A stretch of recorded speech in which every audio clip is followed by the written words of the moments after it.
She's the most popular and seemingly perfect girl in school, yet she enjoys bullying our boy. But one day, her life takes a drastic turn when she accidentally hits a man while joyriding in her expensive car. Now, she's desperately trying to maintain her image as the perfect girl while hiding her dark secret, until someone named M discovers the truth and decides to use it to destroy her. The story starts with a man holding a girl, covering her eyes for a surprise. The girl seems excited. Curious, she asks her father if this is the surprise he promised. He assures her that she'll be amazed. Finally, the father tells her to open her eyes. At first, she is stunned. It turns out to be a brand new white Porsche worth $100,000. What kind of dad buys a Porsche as a gift? Well, the rich kind, of course. Her reaction is a bit expressionless, which seems surprising at first. Back to reality, she can't believe her dad got her a Porsche as a gift for getting into university. What a wonderful father. She asks her dad for the reason behind the gift. He jokes, saying the streets are dangerous, and he wants her to be safe. She hugs her dad, expressing her gratitude. This girl, whose name is Jo Sua, has everything most people can only dream of: a wealthy father, a prominent businessman, and the mayor of the city. She lives in a luxurious house and enjoys a lavish lifestyle. The scene shifts to a classroom where two girls are in shock. Jo Sua is recounting the event to her friends. One of them, a black-haired girl, asks if her dad really bought her a Porsche for gaining acceptance into university. Jo Sua replies it's a convertible model, and she's clearly bragging a little. Another friend leans in, asking when they'll take it out for a test drive. Jo Sua says she can't drive it until she graduates, her dad's orders. The black-haired girl reminds her it's only 3 months until graduation, so it's probably a license issue. Jo Sua expresses her frustration, saying those 3 months feel like an eternity. The black-haired girl doesn't seem to get why she's upset, pointing out that while some kids take the bus to school, Jo Sua gets to ride a Porsche. Jo Sua laughs at the remark. At that moment, they're interrupted by a guy who looks nervous and has bandages on his face. He hands her instant noodles. Still trembling, he hands them over while she thanks him, calling him Hyunwoo. Hyunwoo tries to leave, but Jo Sua notices something wrong. She calls out to him, sending a chill down his spine. She tells him she wanted the spicy noodles. Hyunwoo tries to explain that the store was out of the spicy kind, so he got something else.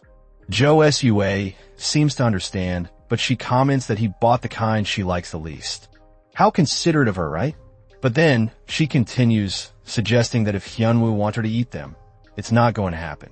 One of her friends chimes in, trying to stir things up, but Hyunwoo apologizes again and steps back. Jo Sua casually opens the instant noodles. Then, she says if it's not what she wants, she's not going to eat it. She spits into the noodles.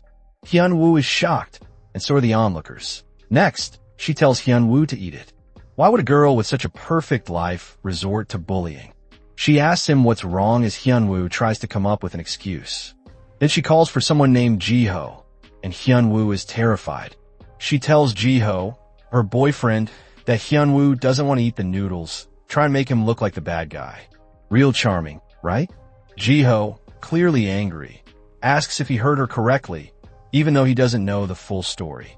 Hyunwoo, trembling, tries to explain and eventually agrees to eat the noodles just to avoid further trouble.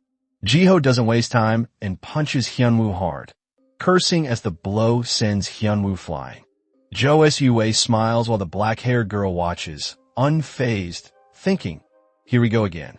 Hyunwoo crashes into the student's locker behind him. Jiho walks up to him, calling him an idiot. Hyunwoo, desperate to stop the abuse, admits he'll eat the noodles. Jiho laughs and leans in, teasing that if Hyunwoo eats it, it'll count as an indirect kiss with Jo Sua. She and her friends laugh at the remark. Now that's something I didn't expect. Hyunwoo, sweating bullets, tries to refuse and explain. Jiho twists the situation, saying that if Hyunwoo won't eat it, does that mean he thinks Jo Sua is dirty? Hyunwoo, cornered, tries to reason with Jiho, asking if there's anything he can do. But Jiho, enjoying the power trip, just smiles mischievously and continues bullying him. As Jo Sua watches, she feels like her life is perfect, like something out of a dream. Her perfect school life. The scene cuts to a chat with her dad, who tells her he'll be home late due to work. She tells him to stay safe and not to drink too much. Since her dad isn't coming home, Jo Sua decides to take the Porsche out for a drive that night. She speeds down the road, enjoying the night sky and the moon as she drives the convertible. She's momentarily distracted, thinking about how perfect her life is. Suddenly, her attention snaps back to the road. She hadn't noticed a man crossing the street, and her expression turns to shock. In a split second, they scream. The speeding Porsche hits the man violently, and from the looks of it, he's in critical condition. She stops the car immediately. The man doesn't survive, lying motionless on the road. Jo Sua is in shock, trying to process what just happened. The Porsche is stained with blood, and she's horrified by the accident she just caused. The scene shifts to a news report covering the case, revealing someone captured evidence of the incident. Reporters try to cover the aftermath, asking her questions. She cries and apologizes for what happened. Suddenly, she wakes up. It was all just a nightmare. Sua is drenched in sweat, struggling to sleep. Relieved it was just a dream, she laughs nervously. As she prepares for school, she writes a note. She reassures herself that everything is fine as she looks at the damaged Porsche. There were no witnesses at the time of the accident, and she plans to cover up the damage. She places a note on the damaged gate, apologizing and claiming she accidentally hit it while starting the car. She looks at it with a worn-out expression, convincing herself that everything is okay. The scene shifts to her school. Standing outside her classroom, she's sweating and visibly worried. Lost in thought, she imagines her classmates talking about the incident. She finally opens the classroom door. Her friends call out to her. The black-haired girl smiles and asks if she's heard the news, while the other girl seems excited. For a moment, Jo Sua is stunned. It turns out they're talking about a music video trailer. She laughs awkwardly at the misunderstanding. The orange-haired girl excitedly talks about how mind-blowing the trailer is and encourages Jo Sua to watch it. As they chat, Jo Sua reminds herself there were no CCTV cameras at the scene of the accident. Her friends don't know anything, and even her boyfriend puts his arm around her as she continues to assure herself that everything is fine. Even when Hyunwoo serves her, nothing seems to have changed. She smiles, thinking her life is still perfect. But then her eyes catch something. She receives a message from someone named M. She looks at her phone, wondering who this person is. She decides to ask by replying, switching her attention to the teacher in class. He made a statement similar to the incident and wrote a phrase on the board. Jo Sua checks her phone and lets out an ah. M's message reads, "Eyewitness." At that moment, her world starts to crumble. She looks at her phone in shock, trying to stay composed. Meanwhile, the teacher writes a statement on the board. She thinks back to the accident. Heaven knows, the moment of the crash. Earth knows, the man she left dead at the scene. You know, her face grows paler. And I know, reflecting on M's message. The next chapter begins with Jo Sua's hand shaking as she holds her phone, reflecting on the mysterious text sent by it, who claims to be a witness. She tilts her head, focusing intently on her phone as she types. She's sweating, recalling the hit-and-run incident and how she thought there were no witnesses. Who the hell is this person? She wonders. She types quickly, asking what it meant, but M remains calm, replying with a teasing tone, "Don't pretend like you don't know." Frustrated and annoyed, Jo Sua frowns and threatens to block M if he keeps talking nonsense. At this point, she's already fallen into the trap. Anyone who is truly innocent would ignore a message like this. M quickly responds, insisting he's not a weirdo. For now, we'll refer to M as he until we know more. Jo Sua stares at her phone with confusion, asking again what M is talking about. M continues, confidently proclaiming he knows everything she did. Sweat pours down Jo Sua's face as she starts to panic. Who wouldn't in this situation? She nervously glances around the classroom, trying to stay discreet. As she types again, she leans over her desk, trying to keep her composure. This is all happening during class, after all. She asks why M is doing this, and M responds sarcastically, asking why she's being so formal. He then mocks her, laughing and asking why she did it. Now desperate, Jo Sua asks if he wants something, to which M responds with confusion. Then, M gives her a disturbing request. Say something funny to Kim in Cheol. Jo Sua feels disgusted and annoyed. Who is that? She asks, not recognizing the name. It turns out Kim in Cheol is her homeroom teacher, and M is surprised she didn't know. Jo Sua is shocked, but not because she found out the teacher's name. She realizes M must be in the same class. The fact that M knows the teacher is in class means he's watching her closely. She supports her head with her hand, thinking hard about who M could be. She first glances at the orange-haired girl behind her.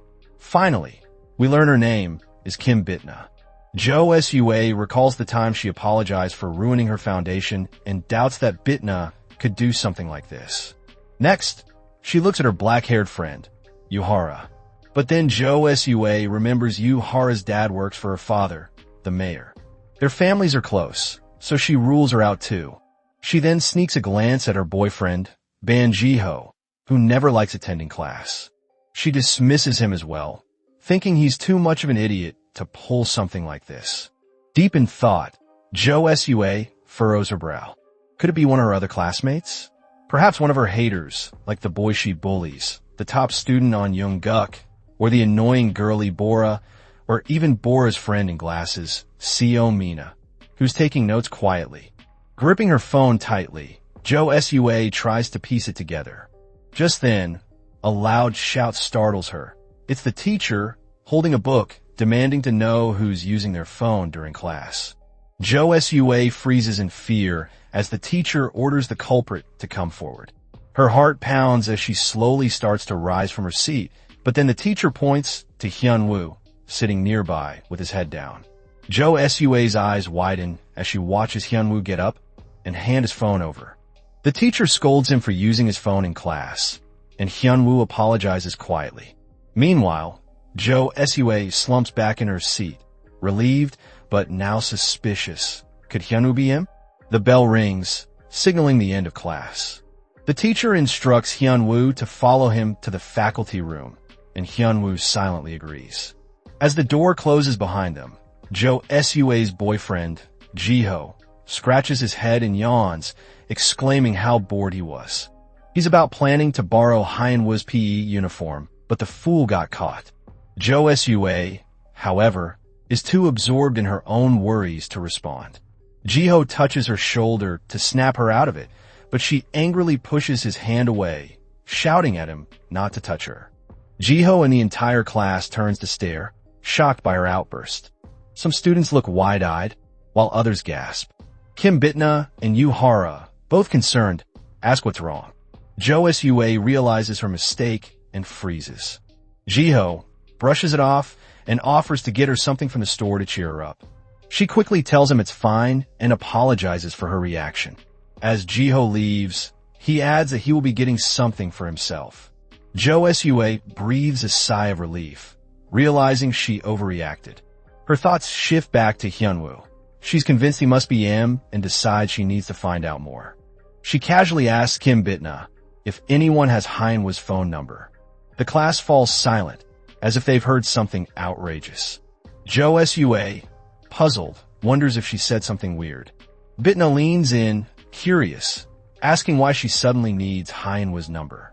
Jo Sua nervously denies needing it for any special reason, trying to brush it off. She thinks to herself that if she just acts normal, everything will be okay. Meanwhile, in the faculty room, the teacher scolds Hyunwoo for using his phone during class. Next, the teacher apologized and insisted he should have told him. Hyunwoo was sorry, looking sad and teary-eyed. He quietly accepts his fate. The chapter begins with Jo Sua sending a text to Hyunwoo, asking him to come see her. She sighs in the restroom, wondering how much Hyunwoo knows.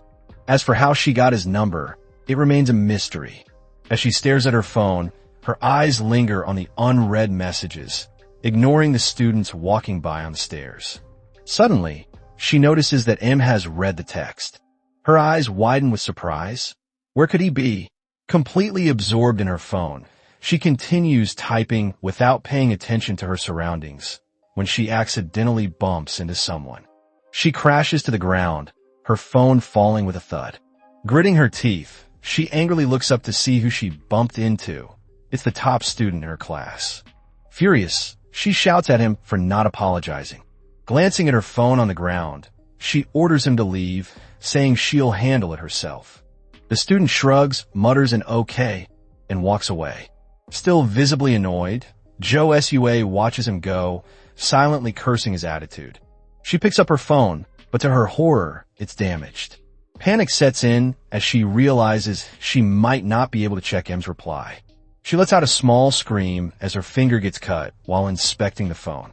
She freezes, staring at her broken phone, but quickly snaps back to reality. She licks her injured thumb and grins slyly.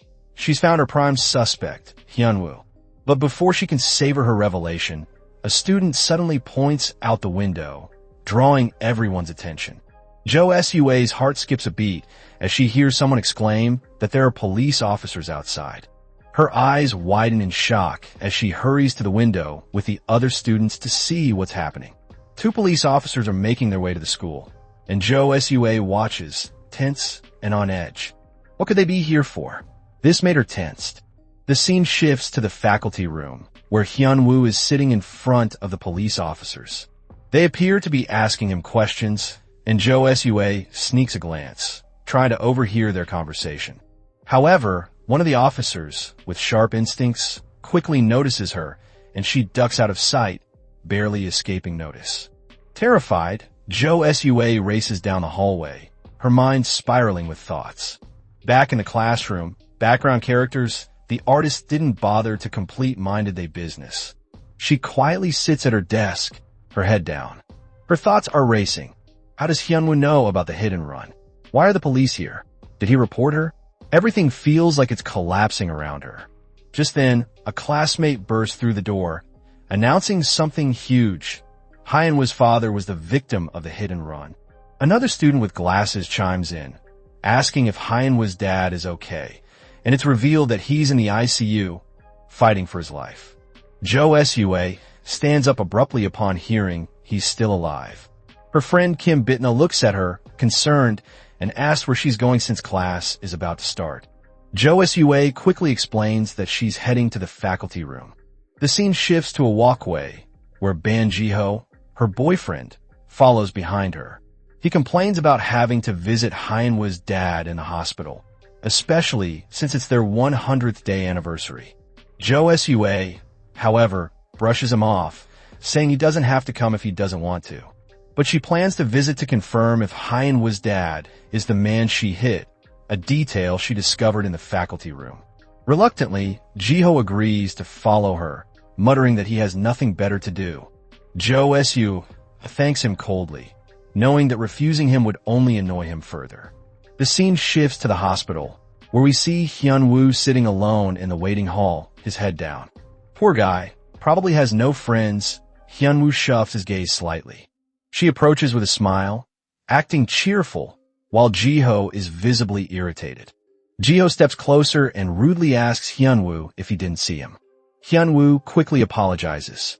Jo Sua scolds Jiho, reminding him that they're here to see Hyunwoo, especially considering his situation. Her gaze subtly shifts to Hyunwoo's bag, specifically his phone, her real objective. When Jiho turns away, she leans in close to Hyunwoo, asking if he's eaten yet. Hyunwoo is clearly taken aback by her sudden concern.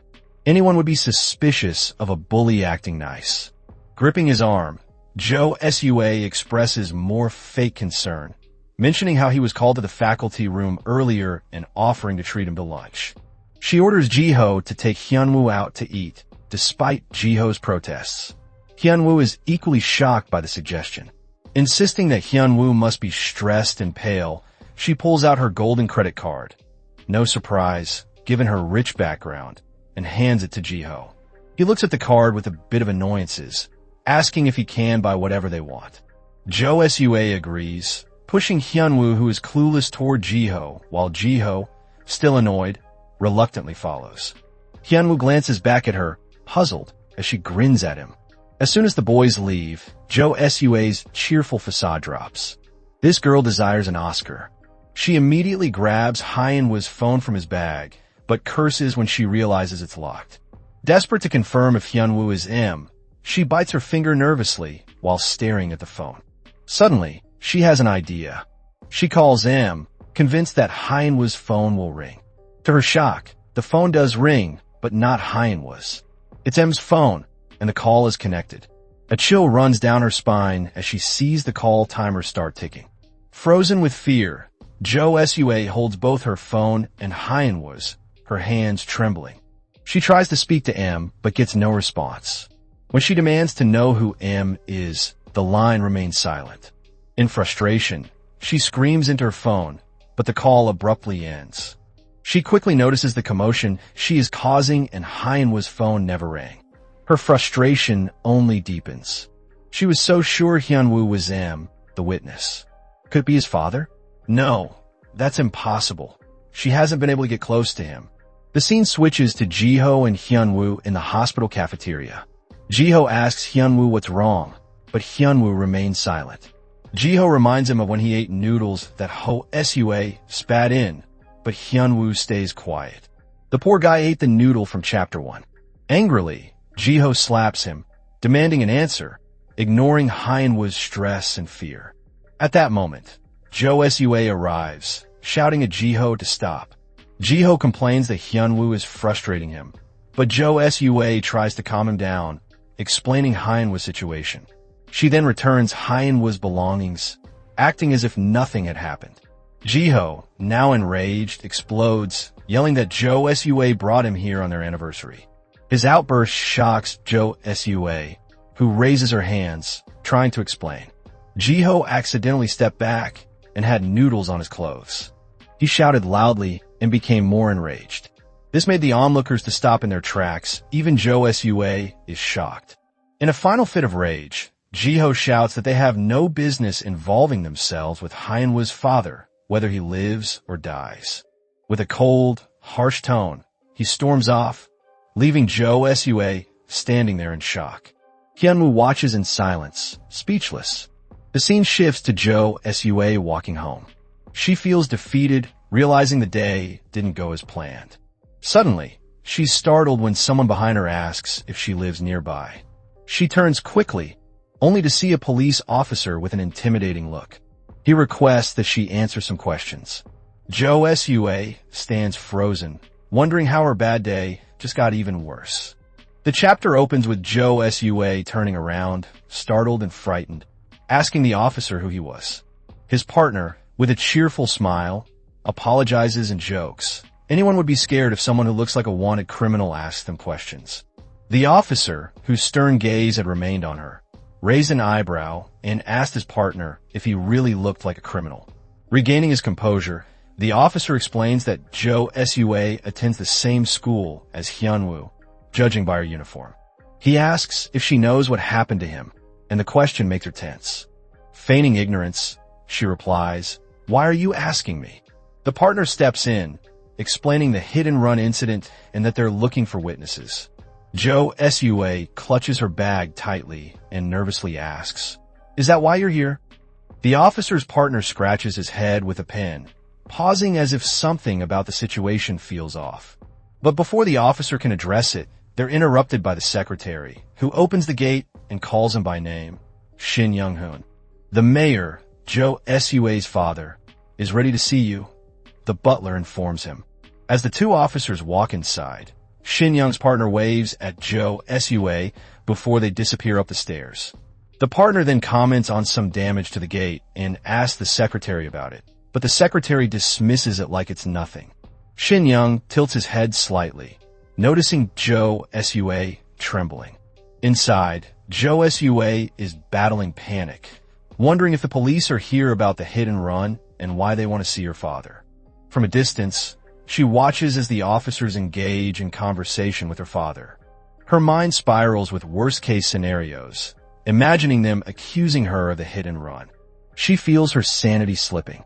Shaking off the troubling thoughts, she asks the secretary for clarification. Why are the police here? Adjusting his glasses, her dad's secretary explains, they're here to discuss a redevelopment project. Relieved that it's unrelated to the accident, he asks if she wants anything else. Jo Sua nods and tells him not to worry, saying she's fine. Later, after the conversation, Shin Young's partner grumbles about skipping dinner at the mayor's house. Shin Young, the experienced detective, reminds him, accepting favors from the rich means you'll have to repay them 10 or even 100 times over. He opens the car door. Well, that doesn't make sense, his partner complains, but Shin Young simply tells him to get in. As they both settle into the car, the partner asks if they're done for the day, but Shin Young tells him they're heading to the crime scene. What? Overtime again, the partner groans. Shin Young sighs calmly, reminding him, there's no quitting when you're a detective. Fine, the partner concedes, but only if Young pays for dinner. Young agrees, glancing at the rearview mirror. He notices a figure watching them from one of the windows of Jo Sua's house. Expression remains neutral as he stares back at her, then presses the accelerator and the car zooms off. Jo Sua frowns as she watches them leave, patting her dog as it barks. She comments that the dog seems to dislike the police too. She wanted her dog to bite them, but the dog licks her cheek instead. She remarks sarcastically, only you can comfort me. Feeling a bit more relaxed, she sits down, somewhat relieved that the situation wasn't as serious as she feared. But her mood quickly shifts to annoyance. It's all M's fault, she mutters under her breath. She grabs a pen and swiftly starts jotting down names in a notebook, treating it like some twisted game of deduction, akin to a death note. If only she knew M's face XD. After scribbling down several names, she pauses, remembering Hyunwoo. She was sure he was M, but his phone didn't ring when she called at the hospital. With frustration, she crosses his name off the list of suspects. As she stares at the names, she tries to figure out who M could be, considering herself the center of attention. Her mind drifts to On Young-guk, recalling when they accidentally bumped into each other. Beads of sweat form on her forehead as different thoughts race through her mind. Could M be one of her haters? Or someone pretending to be her friend? The possibilities make her feel overwhelmed, and she mutters to herself that she doesn't want to go to school anymore. Suddenly, her phone rings. She whips her head around, her eyes wide with disbelief. It's the mysterious M calling her. For a moment, she's frozen in shock. M has only ever sent texts. This call is completely unexpected. The scene shifts to the hit-and-run crime scene. Detective Shin Young and his partner are searching for clues, using their phones as flashlights in the dim night. The partner, growing frustrated, remarks that the forensics team has already combed the area. There's no CCTV. It's going to be tough finding anything out here. Young, focused, tells him to shut up and keep looking. If he had time to talk, he wasn't searching hard enough. Suddenly, Young reaches for something on the ground. His partner, trying to make light of the situation, bets that this case will go unsolved and asks Young if he wants to wager on it. Without looking up, Young agrees, grinning as he holds something in his hand. How much are we betting? The partner squints, leaning in to see what Young has found. To his surprise, it's a broken car emblem. The chapter begins with Jo Sua noticing an incoming call from M. Fear spreads through her trembling body as she hesitates, unsure of what to expect. Slowly, she reaches for the phone and answers, her voice unsteady as she hopes to finally hear M's real voice. On the other end, M's distorted voice changer, altered tone demands to know why she has been ignoring the messages. In frustration, Jo Sua tries to defend herself, claiming her phone is broken and that she cannot see the screen. M, unconvinced, accuses her of lying. When she hurriedly offers to send a screenshot as proof, M lets out a dark laugh, pointing out that her excuse makes no sense. If her screen were truly broken, will taking a screenshot show the broken screen? The realization freezes her in place, her stomach sinking at the slip. Mockery fills M's voice as the taunting continues. M ridicules her intelligence, questioning how someone with such a brain could have possibly gotten into K University through early admission. Rage wells up within Jo Sua, though she forces herself to stay quiet. M continues to speak, claiming that her broken screen is just an excuse and calling her the same arrogant person as always. Suddenly, M orders her to repeat a specific sentence. The demand sends a chill down her spine. When she hesitates, M threatens to contact the detectives, forcing her into panic. Desperate to calm the situation, Jo Sua agrees to comply, asking what she should say. M dictates the line, a cruel, humiliating sentence that leaves her seething with anger. The next morning, Jo Sua sits quietly in a car, her father assistant at the wheel as they drive along the highway. Her mood heavy. Her father notices and asks what is wrong, but she dismisses it as nothing, just some trouble. The memory of M's call lingers in her mind, especially the moment she was forced to call herself irredeemable trash. Rage burns beneath her calm expression as she clenches her backpack tightly. Trying to distract herself, she asks her father if he gets along with everyone at work. The question surprises him, and he asks why she wants to know. With her gaze lowered, Jo Sua admits that no matter how kind she tries to be, there always seems to be someone who dislikes her, and she doesn't know how to handle it.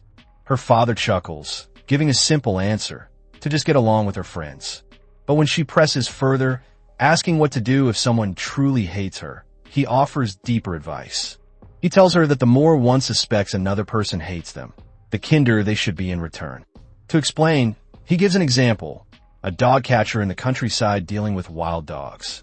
To calm the animals, the catcher feeds them until they lower their guard. Only then can he identify the rabid one. The analogy catches Jo Sua off guard, but the meaning soon becomes clear.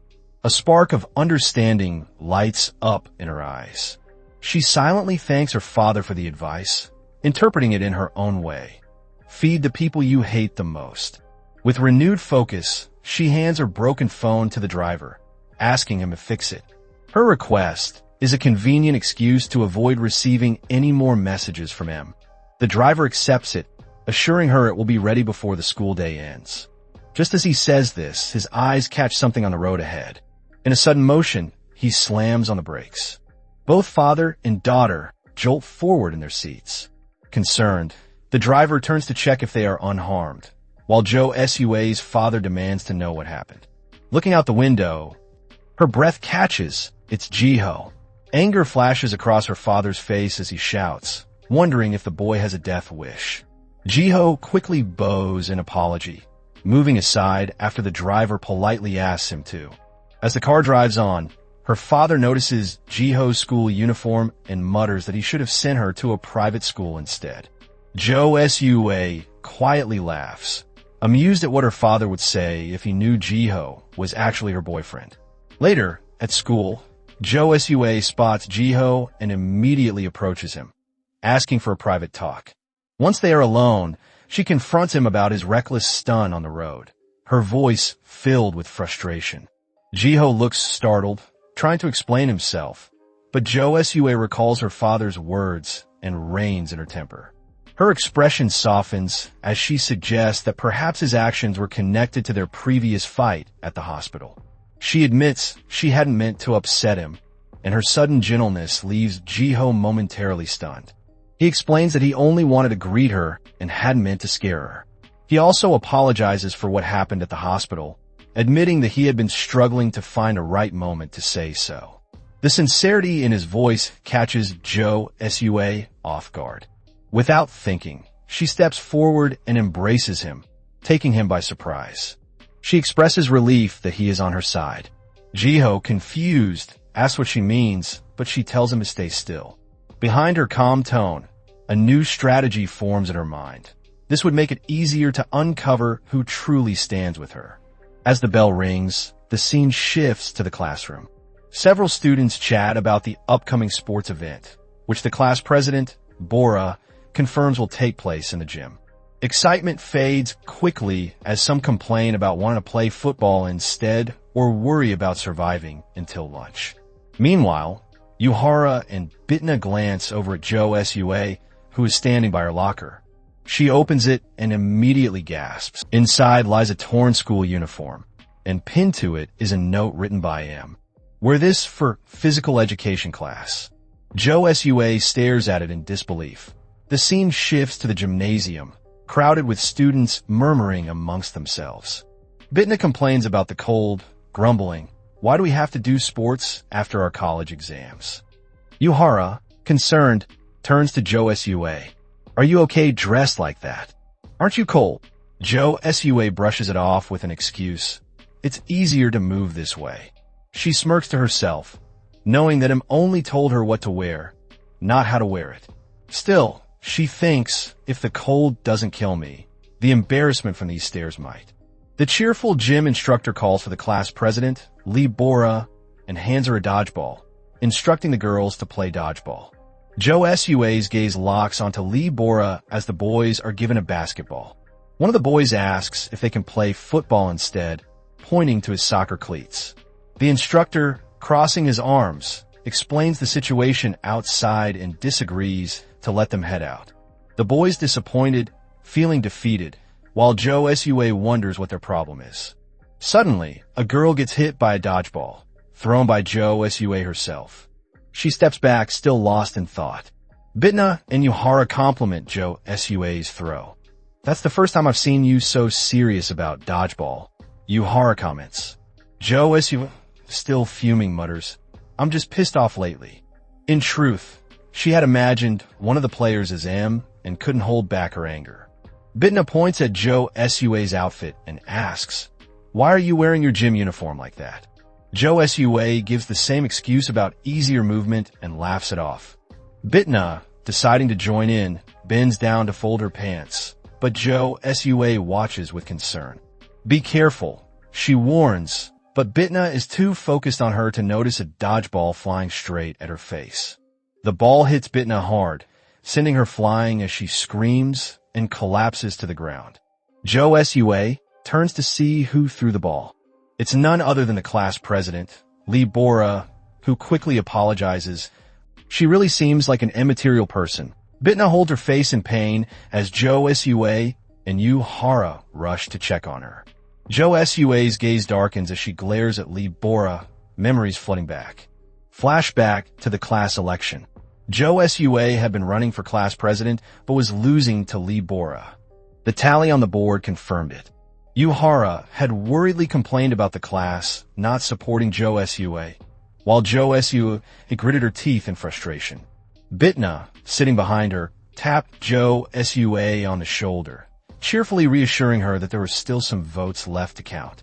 But when the top student called out Lee Bora's name for the fourth time, Jo Sua and her group were in shock.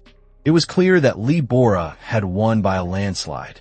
Jo Sua had very few votes, and someone even had 2 votes, which only added to her humiliation.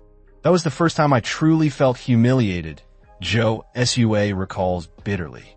Back in the present, Jo Sua watches as Bitna, holding her injured face, leaves with Yuhara and the instructor. Her thoughts return to Lee Bora.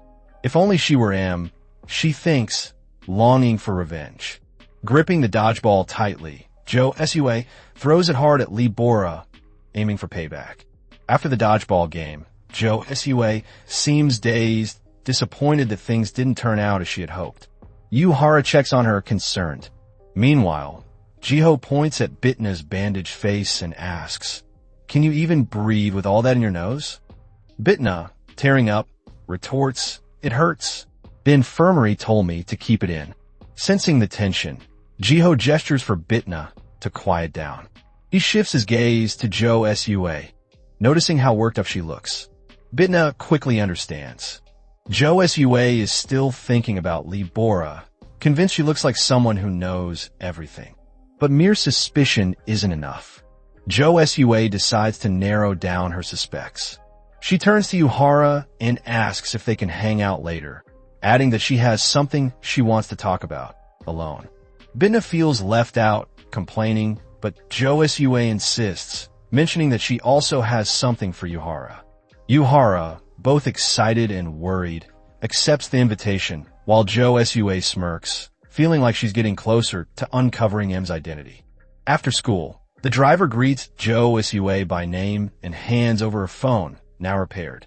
Jo Sua's excitement bubbles over as she thanks him and eagerly opens her phone. The driver, with a low tone, asks if he can take her home, but Jo Sua, distracted, tells him to wait as she checks her messages. Suddenly, her excitement turns into dread. Her hands tremble, her eyes widen in disbelief. A message from him pops up, along with an image of her from the gymnasium. The angle of the shot sends chills down her spine. When did they take this picture?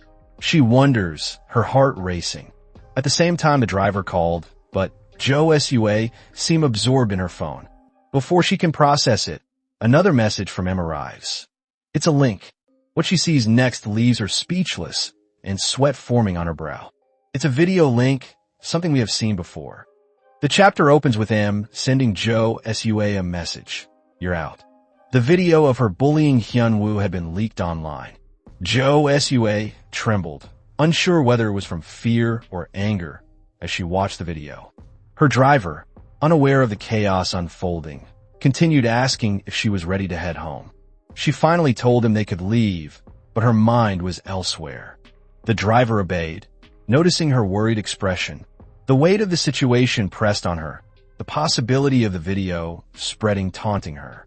Unable to contain it, she screamed, startling nearby students. The scene then shifted to the principal's office. The principal was furious, her voice booming like a mother scolding a child for staying up too late. The man before her, head bowed in apology, seemed on the verge of being fired. After calming herself, she asked about the video. The man explained that it had been taken down from the school's site, but mentioned that the person who uploaded it had used a school computer through an anonymous account. This only enraged the principal further. I don't care about the details, just find out who did it, she yelled. The man, still unable to provide answers, apologized again. Frustrated, the principal complained about how the students were causing trouble right after their college exams.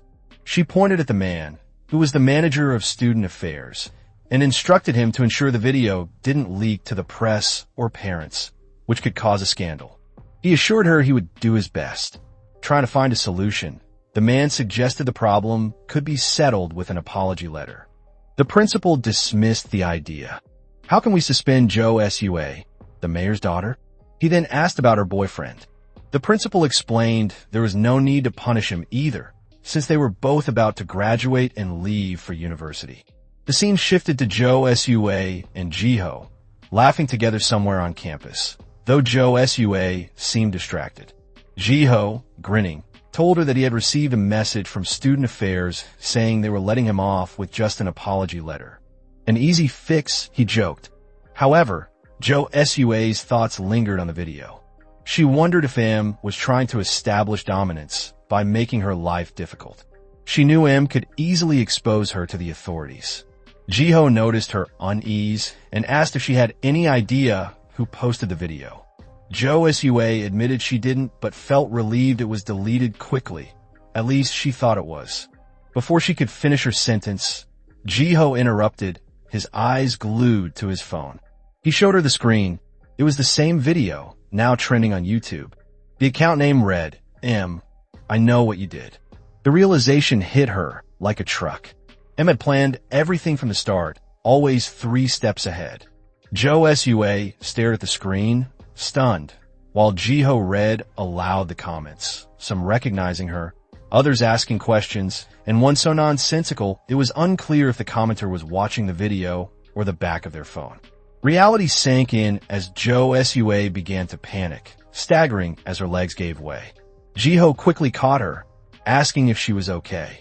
Her mind raced with thoughts of her father finding out, the scandal reaching the university, and how this could destroy her future. Jiho, though not the brightest, hugged her, trying to calm her down. Don't worry, I'll help you find the culprit, he promised. We'll tear them apart. Jo Sua looked at him with a mix of admiration and desperation. His words gave her a moment of clarity. He reminded her that she was smart and capable, and they would figure it out together. They both smiled. They looked almost cute when they weren't beating the hell out of someone. With renewed determination, Jo Sua realized the key to finding Emlay with whoever uploaded the video.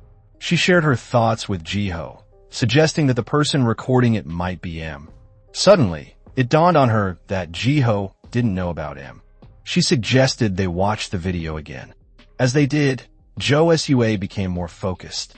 Her eyes widened as an idea struck her, and she quickly tapped her phone, checking something. Jiho chuckled, commenting that Hyunwoo sure knew how to take a hit. But Jo Sua was focused on something else. She asked Jiho if he noticed the screen shaking in sync with laughter. Jiho listened closely, confirming that the laughter matched the movements on screen. His face darkened as realization struck. The laughter belongs to the culprit. It might be a girl, he growled. Could it really be a girl? The scene shifted to Jo Sua's luxurious home. Inside, she had just been slapped by her father, his face red with anger. He scolded her, his voice filled with frustration. Crashing a new sports car? I could forgive that as excitement. But driving without a license and hitting someone? That's a different story. His voice sharpened, blood vessels visible on his neck. If you're going to do something like this, at least don't leave any evidence. It was as though he was teaching her how to be a better criminal. Tears streamed down Jo Sua's face as she quickly apologized. Her father, still fuming, sat down, shaking his head. People are just waiting for me to make one mistake, Jo Sua. I spoiled you because you didn't have a mother, but this is unacceptable. He looked away, muttering that more problems were coming soon. The final scene took place in a hospital waiting room. It was late at night, and Hyunwoo sat alone. Someone approached, and he looked up in surprise. It was Lee Bora, the class president. She quietly handed him something. The chapter picks up at the hospital, where Lee Bora politely asks Hyunwoo if she can sit with him. He agrees, though visibly hesitant as she sits unusually close. Lee Bora asks about his father. Hyunwoo sighs, his face clouding with sadness as he explains that his dad is in a coma with no signs of waking up. It's clear Hyunwoo didn't deserve this kind of tragedy. Lee Bora apologizes, but Hyunwoo waves it off. There's no need, he says. Curious, he asks why she's at the hospital so late. In response, she hands him a piece of paper and explains that she came to apologize. As Hyunwoo collected the paper and begins to read, Lee Bora explains further. She hadn't realized how severe Jo Sua's bullying had been, and she deeply regrets not acting sooner. The paper turns out to be a petition she wrote, pushing for the punishment of Jo Sua and Jiho. Lee Bora, visibly emotional, touches her chest and says she's determined to help him put an end to the bullying. Hyunwoo chuckles softly. When you're around, Jo Sua leaves me alone, he says, thanking her sincerely. This moment between them feels oddly sweet, almost as if there's a deeper connection forming. It's not hard to imagine them telling their future kids how they met at a hospital during such difficult times. The next day, the scene shifts to a protest outside City Hall. People are outraged over the video that M leaked, demanding accountability. Protesters hold signs calling for Jo Sua's father, the mayor, to resign. One man shouts, "A father of a bully shouldn't be mayor." The crowd grows larger, all gathered in front of the mayor's office. Inside, Jo Sua's father angrily peeks through the window, frustrated by the scene. I just wanted a peaceful morning. Why are there so many protesters? His irritation mounts as Yuhara's father, standing nearby, informs him that his approval rating is dropping. Talk about bad timing. Jo Sua's dad turns to him with fury in his eyes. Isn't your daughter in the same class as mine? If Yuhara's dad were smart, he'd have stayed quiet, but he nervously adjusts his glasses and tries to answer. Jo Sua's father, veins bulging, points accusingly. It's all your daughter's fault. She influenced mine, dodging responsibility at its finest. Before the argument can escalate, the mayor's secretary enters the room, interrupting. The mayor snaps, ordering for his car to be brought around. Yuhara's dad, still clueless, asks where they're going. Jo Sua's dad shoots him a scathing look. Where are you, Hai? I'm going to handle this myself. The scene shifts to Jo Sua's school, where the mayor arrives with an entourage and a full film crew in tow. The principal and the head of student affairs wait nervously at the entrance, worried but eager to receive him. The mayor steps out of the car, his demeanor like that of CEO. As he approaches the principal, he thanks her for meeting with him, though it's clear she had no real choice. He introduces himself as the mayor of the city, as if she didn't know, and they shake hands. He signaled for the crew to snap picture of the moment. Joe Sua's father, not wasting time, immediately turns to his office secretary and asks what's next on the agenda, catching the principal off guard. It turns out the mayor wants to follow a script he finds surprisingly difficult to work through. The director of the film crew reassures him, saying there's no rush and they can begin filming once he's ready. The mayor, inhaling deeply like some kind of spiritual cultivator, prepares himself. When the cameras start rolling, he puts on a teary face, bowing dramatically and apologizing for failing as a father. The principal and her colleagues are left speechless, their jaws nearly on the floor as they watch the performance. He continues, pleading for the principal to discipline Joe Sua in accordance with school rules, despite his position as mayor. The principal, visibly uncomfortable, asks if he's sure about that. Suddenly, the mayor's expression changes, and he calls for the cameras to cut. He scolds the principal, telling her not to make it sound like he's forcing her. Ironically, that's exactly what he's doing. The filming restarts, and the mayor demands they shoot the scene again. Clearly, this man has multiple talents, one of which is being a master manipulator. The principal exchanges a helpless look with her colleague as the show continues. The next scene takes place in the school's auditorium, where the mayor addresses the entire student body. He begins by apologizing to Hyunwoo for the bullying incident, though the murmurs from the students suggest that Hyunwoo would rather be anywhere else. Joe Sua, watching from a distance, is mortified, wondering what her father is doing at her school. Her boyfriend, Jiho, comments on how bold the mayor is, asking if he's intentionally escalating the situation. Joe Sua crosses her arms and sighs, unsure of how to respond as Jiho sips his drink nonchalantly. The mayor continues, announcing the punishments for the bullies. Joe Sua will serve 30 hours of community service, while Jiho, for his acts of violence, will be suspended and transferred to a different class. Jiho explodes with anger, yelling, "Why is it always me who gets suspended?" This explains he doesn't think. Joe Sua tries to calm him down, urging him to stay quiet. The mayor then shifts gears, explaining that he is part of the anti-bullying campaign and suggesting a new slogan for the school. Joe Sua cringes, fearing her father will embarrass her even more. Sure enough, he turns to Hyunwoo and, with a dramatic gesture, shouts, "When someone tries to bully you or take your money, just scream stop school violence." The students stare, stunned by the outburst, while Joe Sua wishes the ground would swallow her whole. Her father just made things so much worse. At the moment Joe Sua's father yells the phrase he came up with for the anti-school violence campaign, a wave of memories flashes through Joe Sua's mind. Moments with her father replay vividly. How reliable he always seemed. How he gave her everything she ever wanted. If life were a game, the difficulty level for Joe Sua would be set to easy. But now, watching the chaotic scene her father creates, confusion creeps in. For the first time, she begins to question herself. Meanwhile, Hyunwoo stands frozen, staring at Joe Sua's father with wide eyes. The man grins proudly, looking like someone who just solved world hunger. Hyunwoo's surprise slowly turns into a puzzled expression before he bursts into laughter, leaving Joe Sua's father stunned and speechless. Suddenly, the entire auditorium erupts in laughter, the sound echoing through the hall. Joe Sua's father, still smiling, assumes his plan is working. But as the laughter grows louder and more uncontrollable, his confidence begins to crumble.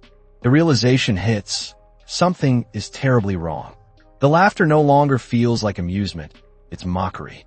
The entire scene turns into a public comedy show, and he's the punchline. Rage flashes across his face, veins bulging as he yells in frustration, demanding to know what's so funny. Even Joe Sua's boyfriend joins in, laughing helplessly, while Jo Sua hides her face in embarrassment. At that moment, she knows this is the beginning of her social downfall. Her father's humiliation could easily become a viral trend and might just end up on TikTok. The scene shifts to a live news broadcast at 8. Jo Sua's father has become an overnight sensation across multiple social platforms. First the daughter, now the father, a trending family. The male reporter comments that many people see Jo Sua's father's actions as a misguided attempt to defend victims of bullying. The female reporter agrees, adding that while the mayor's concern should have been taken seriously, it's unfortunate that his message got lost in the chaos. Outside, protests erupt again, this time far more aggressive. Crowds chant for Jo Sua's father to step down, demanding his resignation.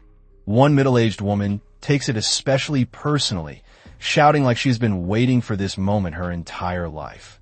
Inside his office, Jo Sua's father watches the protests.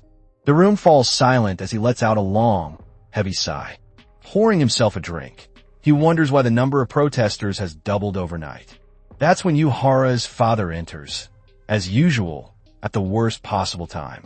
He reports that the mayor's approval rating has dropped even further, and the latest incident is now the talk of every major platform. Keeping a calm expression, Jo Sua's father sighs again, saying he already knows. Then his patience snaps. He shouts in frustration, demanding to know why his aide keeps repeating the obvious. The outburst shakes the room.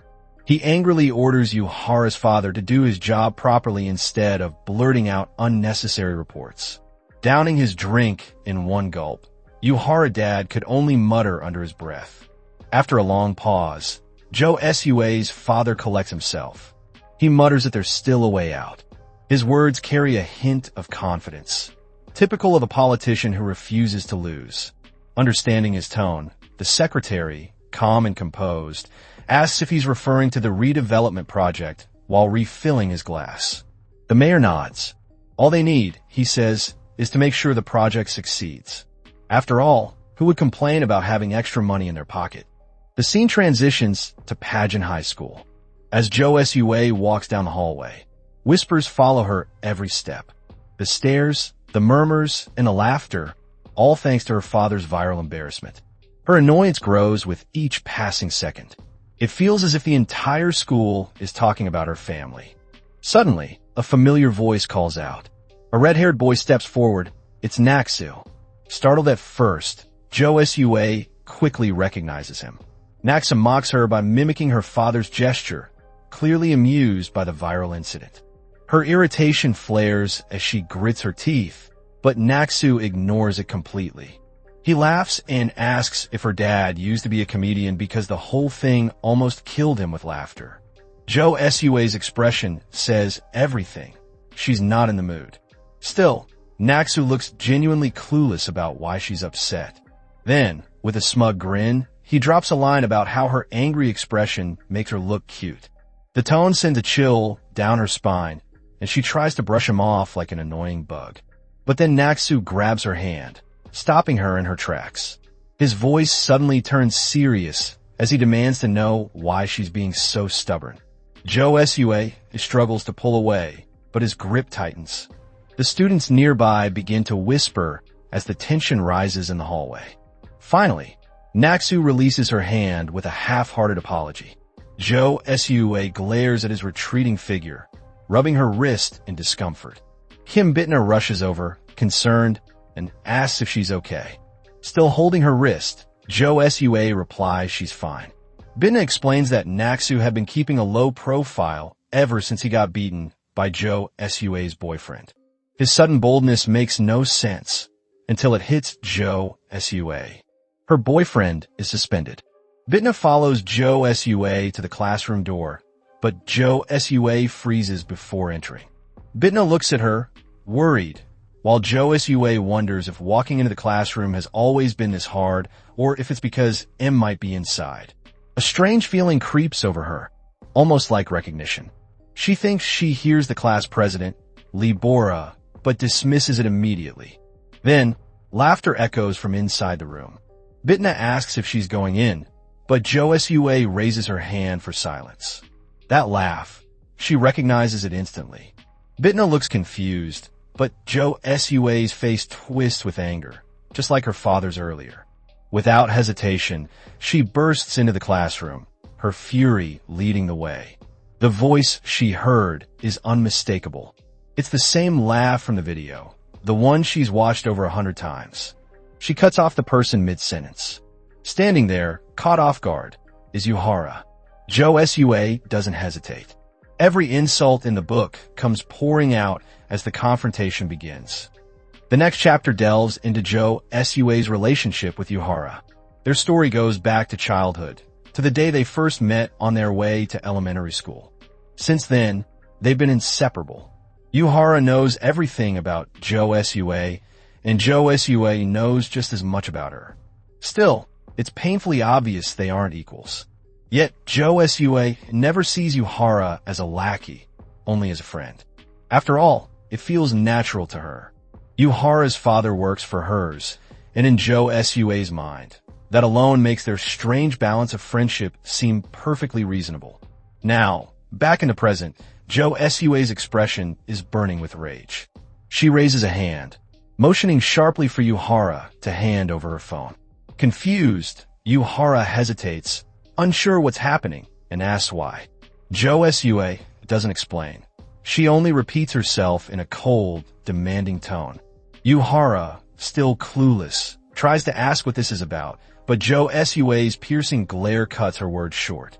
Kim Bitna, standing nearby, watches the two with concern as the tension between them grows heavier by the second.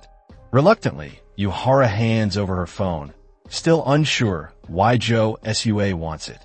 Jo Sua snatches it and asks flatly if the password has changed. Yuhara shakes her head, clearly anxious. Without hesitation, Jo Sua unlocks the phone and heads straight to the gallery, scrolling through it like a cheating girlfriend hunting for proof. And then, she finds it. The leaked video. The same one M had exposed online. The moment Jo Sua sees it, her rage is ready to explode. Yuhara, panicking, tries to explain, but Jo Sua's deadly glare freezes the words in her throat. The next moment, Jo Sua grabs her by the collar, slamming her against the wall. Her voice drips with fury as she demands an answer.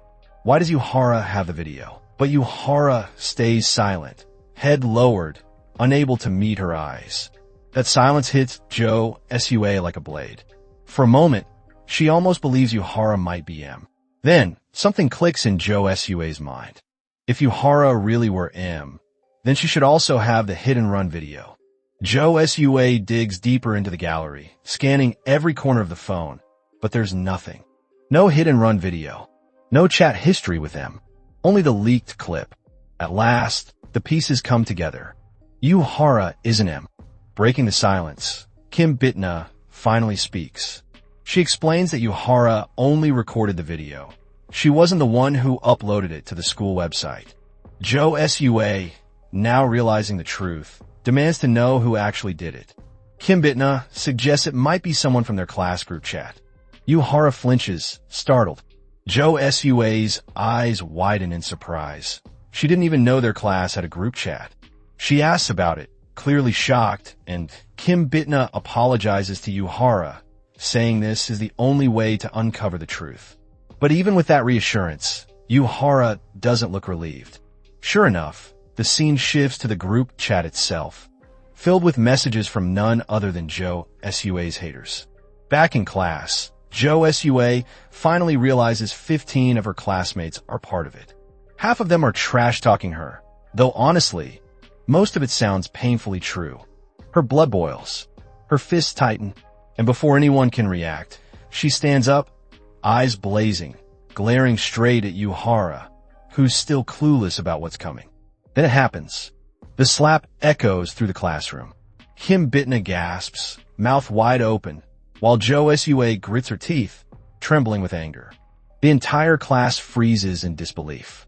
Just as Jo Sua raises her hand again, ready to make that her handprint last for a week, someone grabs her wrist. She turns sharply, furious at whoever dared to stop her. It's the class president. She urges her to calm down, reminding her that it hasn't been long since her previous scandal went public. But Joe Sua is too enraged to listen. Then the top student steps forward, telling her to be quiet. His tone cuts sharp as he reminds her that being on the top of the admission list doesn't make her superior. He ends it coldly, telling her to read the room. The weight of everyone's stares presses on her. Even Hyunwoo, now free from his bandages and scarf, just watches her silently. Joe Sua clenches her fists again, wanting to scream, but the scene shifts. Now, she's in a karaoke room, music humming softly in the background. She sniffles quietly, tears staining her face. Baek Jiho, her boyfriend, appears beside her, speaking gently, asking if she isn't wasting money being here. Then he chuckles, trying to lighten the mood. After all, she's rich enough to waste a little without worry. Through her tears, Joe Sua explains everything. Her father ignores her, her classmates mock her, and she feels completely alone. Jiho listens, concerned, then asks why she came here in the first place. She says she wanted to cry somewhere no one could hear her. That answer sparks an idea in his mind. He suddenly grabs her hand, telling her to stop pretending to be an outcast. She doesn't understand what he means, but before she can ask, he tells her he knows a better place, somewhere she can cry freely without anyone seeing. Look at him, looking all radiant. Joe Sua is both nervous and touched by his sudden intensity. Jiho hands her his helmet and jacket before they hop on his motorcycle. He tells her he's going to speed like crazy so she can scream her heart out. She hesitates, asking about his own helmet, but he brushes it off and tells her to just hold on tight. The engine roars to life. He takes off like a scene straight out of an action movie. Wind rushes past them as Joe Sua clings to him tightly, crying and letting everything out. When they finally arrive at her house, she thanks him softly, saying she feels much better now. Jiho jokes that he can't wait for his suspension to end so he can deal with her trash-talking classmates. Joe Sua admits there are quite a few, and he just laughs, saying it means he'll be working too slowly. Yes, bro is planning to get expelled before graduation. After reassuring her, Jiho leaves.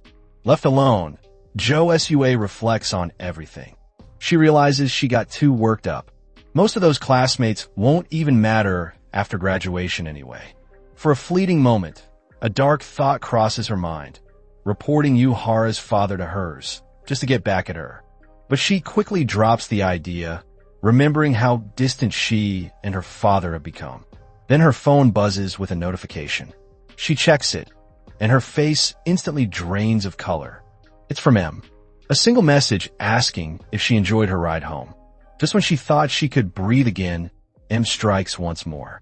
Perfect timing, as always.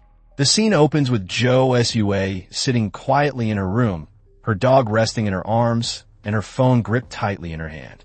A message from M flashes on the screen, casually asking how she's doing.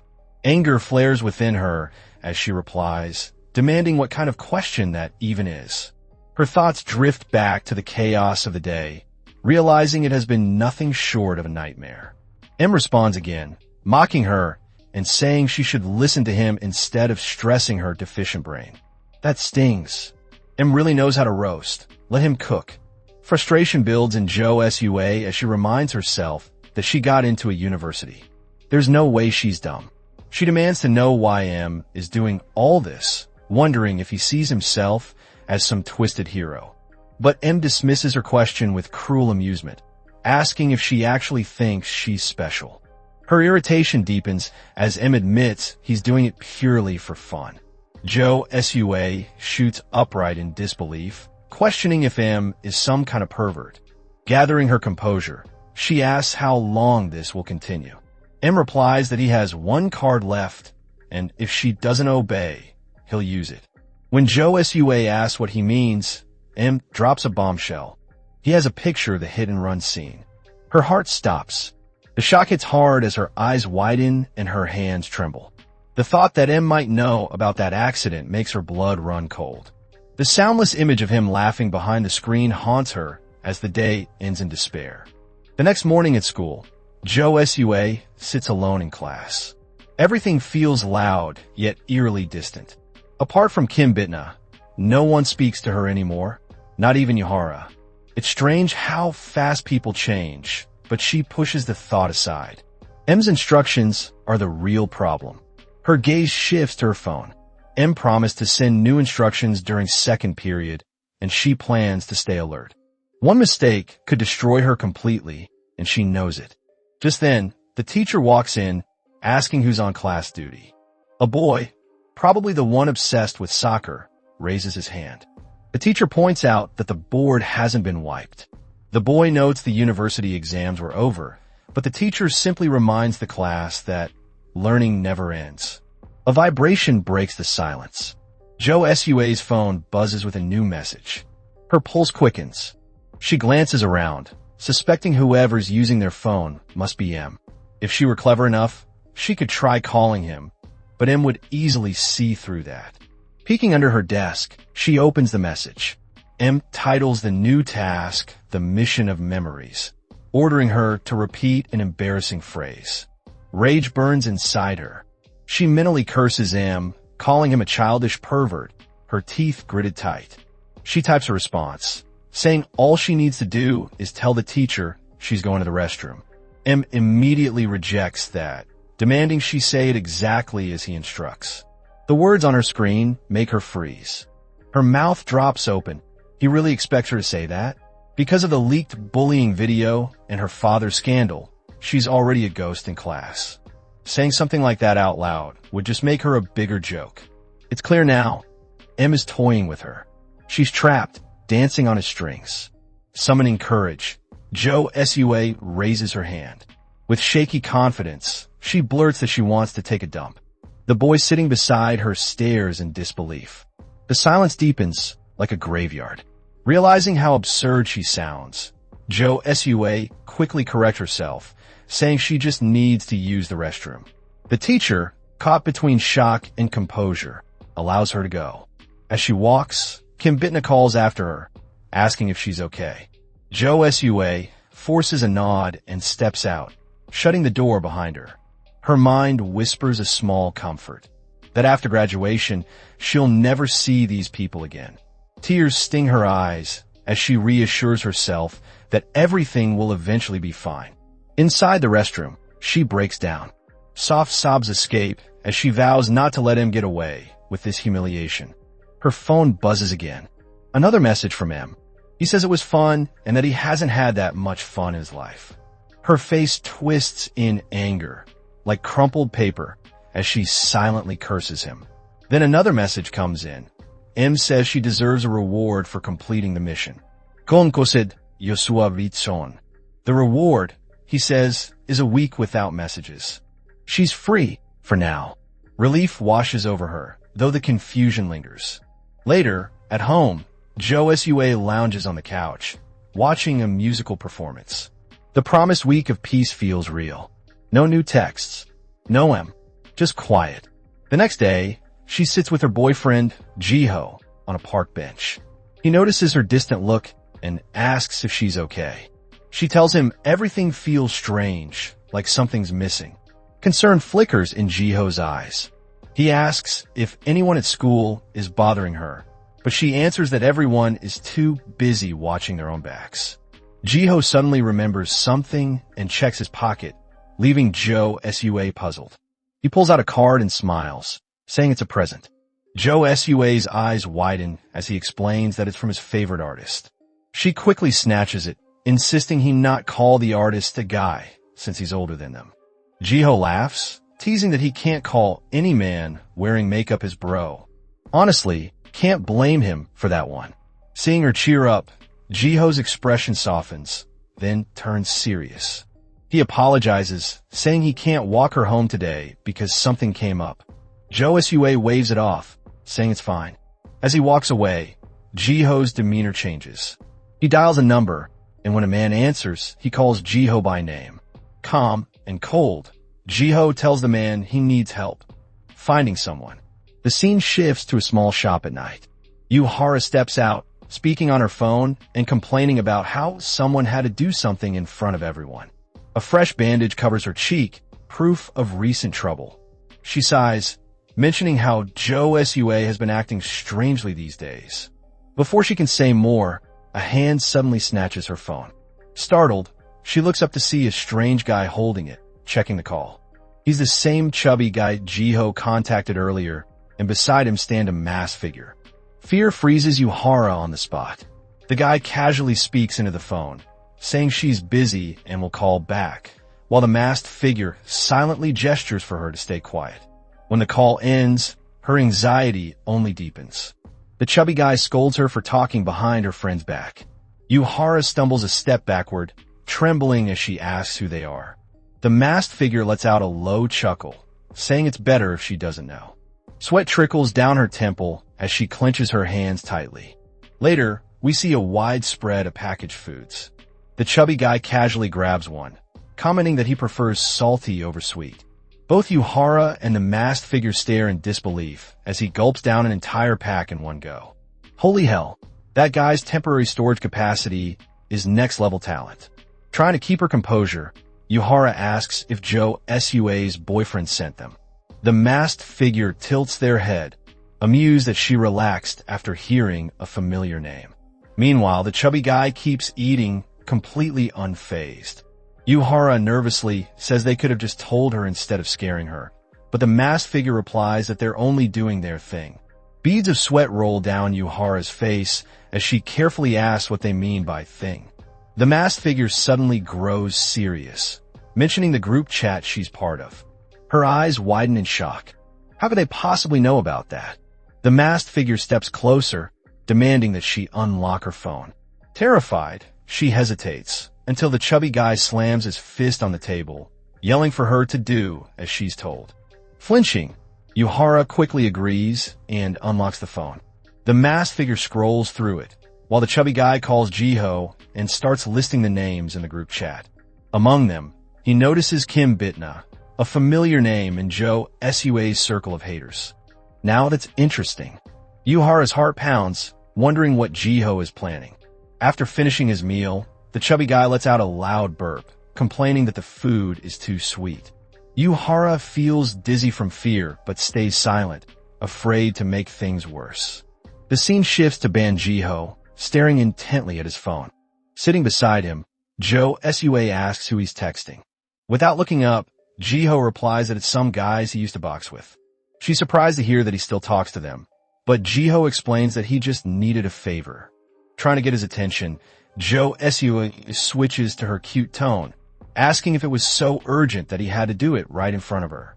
Realizing her mood, Jiho quickly pulls her into a hug, apologizing and saying she's the most important person in his life. He sweet-talks her, promising to focus more on her, making her cheeks flush. Yep, single viewers everywhere are screaming right now XD. Jiho tells her to just say the word and he'll do anything for her. Moved by his words, Joe Sua smiles and thanks him. The scene transitions again to a quiet part of the city. Jiho walks through narrow streets, surprised to find a neighborhood like this even exists. He stops in front of a worn-down building, wondering if this is the right place. Just then, On Young-guk, the top student in their class, appears, holding his little sister's hand. He narrows his eyes and asks what Jiho is doing there. Jiho grins, greeting him casually and asking if the girl beside him is his sister. Knowing Jiho's reputation, On Young-guk immediately demands to know what he wants. Jiho taunts him, mocking him for living in such a run-down area. Calmly, On fires back, asking what Jiho has ever contributed to anyone. Jiho smirks, admitting that he's impressed On managed to become the top student without tutoring or cram school. The remark, though seemingly a compliment, carries a sting that makes On glare at him. Seeing his little sister beside him, On restrains his anger and orders Jiho to leave. But Jiho steps closer, his tone sharp, mocking On's pride despite his living conditions. On scoffs at the insult, but Jiho suddenly attacks, catching him off guard. On's little sister screams for Jiho to stop, even throwing herself in front of her brother. Jiho freezes for a moment, surprised by her courage. On quickly pulls her back, scolding her gently. Jiho's expression hardens as he demands to know if On is part of the Joe Sua haters group chat. On stiffens but says nothing. Before he can respond, Jiho cuts him off, saying he doesn't care for excuses. He demands On's phone, insisting he needs to check if he was the one who leaked the video. On denies it, but Jiho threatens to beat him up right there in front of his sister if he refuses. His voice turns cold as he says On looks too suspicious, given how much he seems to despise Jo Sua. On glares back, his voice dripping with disgust, as he says it would be strange to like someone as messed up as her. Now that's a brutal roast. 10 out of 10 burn. Jiho's face twists in anger. He punches On hard, knocking him to the ground, and continues his assault while On tries to shield himself. His little sister cries out, terrified. Jiho grabs On's phone, demanding that he unlock it. Barely able to breathe, On curses Jiho, asking why he's doing this. Jiho grins, his tone dark and cold, saying Jo Sua is suffering because of people like him, and that he'll do anything for her. On's eyes burn with rage as Jiho towers over him, declaring his devotion to Jo Sua with a chilling determination. Jiho forces On to unlock his phone. As Jiho takes it, On's little sister kneels beside him, worried as he lies on the ground. Meanwhile, it's the 4th day of M's 1-week allowance of freedom. Inside her room, Jo Sua sits quietly, thinking about how M hasn't texted her as promised. Though calmer than before, her thoughts are restless. A message suddenly pops up from her boyfriend, Jiho, assuring her that he'll find the person responsible. Jo Sua silently thanks him for stepping in to track down M. Her mind drifts back to the shocking moment she discovered that the victim of the hit and run was Hyenwa's father. She decides to confirm if the man she hit that night was truly him. The scene shifts back to Jiho, who's still searching through On Yoongguk's phone. He frowns, asking if this is really all there is. On stays silent, while Jiho has frustration etched on his face, confused by the lack of evidence. On is part of the Jo Sua haters group chat, yet there's no trace of him uploading anything.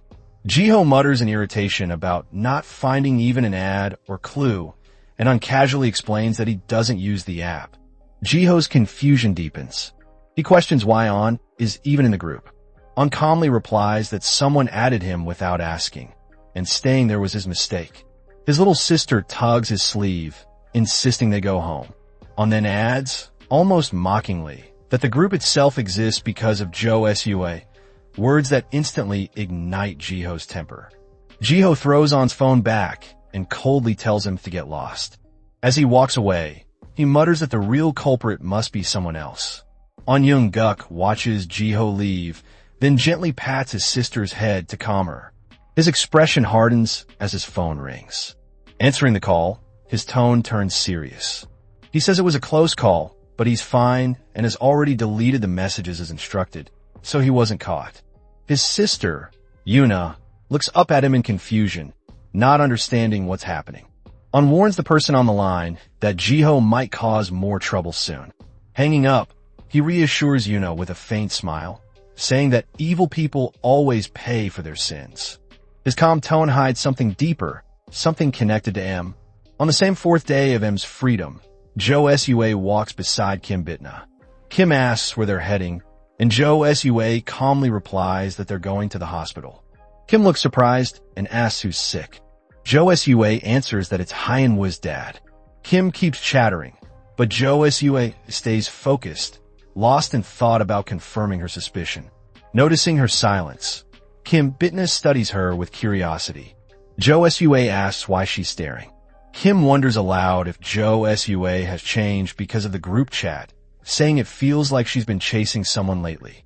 Jo Sua brushes it off, calling it just a classmate visit, though she quietly admits to herself that Kim's intuition is sharper than expected.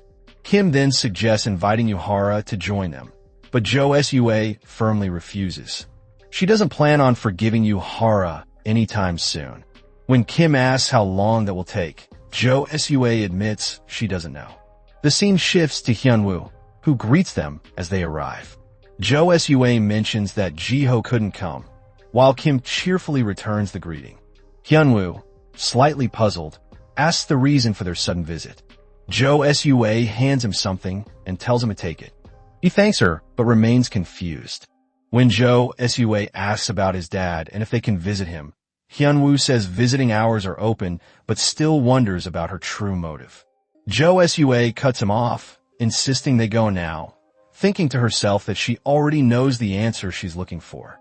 As they walk, Kim Bitna nervously whispers, unsure if this visit is a good idea, but Hyunwoo leads them to his father's hospital room. Inside, Kim Bitna sees Hyunwoo's dad lying unconscious in bed. The scene feels surreal, like something out of a movie. Realizing her words sound insensitive, she quickly regrets them and gently pats Hyunwoo's back, asking how long his father will stay like that. Hyunwoo replies quietly that the doctors don't know. No one is sure if he'll ever wake up. Sweat forms on Jo Sua's forehead as she stares at the man on the bed. The face she sees matches the one burned into her memory, the man she hit that night. Panic floods in as the truth strikes her. It really was Hyunwoo's father. Unable to hold herself together, Jo Sua rushes out of the room. Kim Bitna calls after her, but Hyunwoo stands frozen, staring at his father with confusion and sorrow mixed in his eyes. In the hallway, Jo Sua leans against the wall, trembling. Her breathing quickens as she wonders what to do next. The guilt is suffocating. Her mind races. Did Hyunwoo's father see her face? The thought terrifies her, and for a fleeting moment, she wishes he would stay in a coma forever. But the thought disgusts her just as quickly, making her feel like she's losing her mind. Suddenly, her phone vibrates with new notifications. Still shaking, she checks it, and her eyes widen. It's a message from M. The words make her blood run cold. M knows she visited the hospital. Jo Sua freezes, realizing M is watching her every move. The scene opens with Jo Sua reflecting on M's recent messages. M keeps texting her, asking how she's been. Shocked, she stares at her phone in disbelief. Standing in the hospital hallway, her hands tremble as she nervously glances around before typing a desperate reply, asking when the blackmail will finally stop.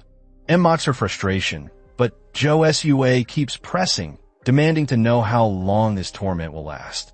After a short pause, M replies with a chilling message, until you're scared of your own secrets. The words strike her like lightning, and her mind flashes back to the hit-and-run incident. Shivering from head to toe, she whispers to herself that it must be about money.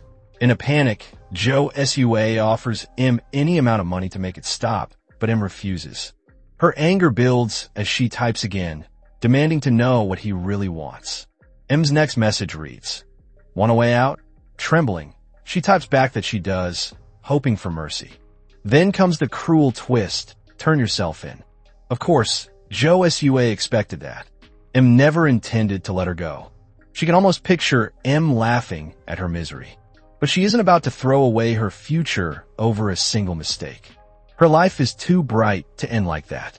Instead, M offers a mission, promising her a month of freedom if she completes it. Jo Sua smirks, convinced she can handle anything. After all, M doesn't know about Jiho's recent actions. Confident, she believes this will be easy. That confidence shatters when M's next message appears. Break up with your boyfriend. The story cuts to a flashback of Jo Sua's school days. Surrounded by admiring classmates, she remembers how her father's influence made her untouchable. Teachers feared her, and boys constantly worshipped her, a parade of simps and beta males. It was the typical popular girl lifestyle, and she didn't mind one bit. Then came one red-haired boy who refused to bow down to her. Annoying and bold, he kept pestering her until, one day, her patience snapped. She slapped him hard across the face, leaving a visible bruise. But the red-haired boy wasn't the type to back off.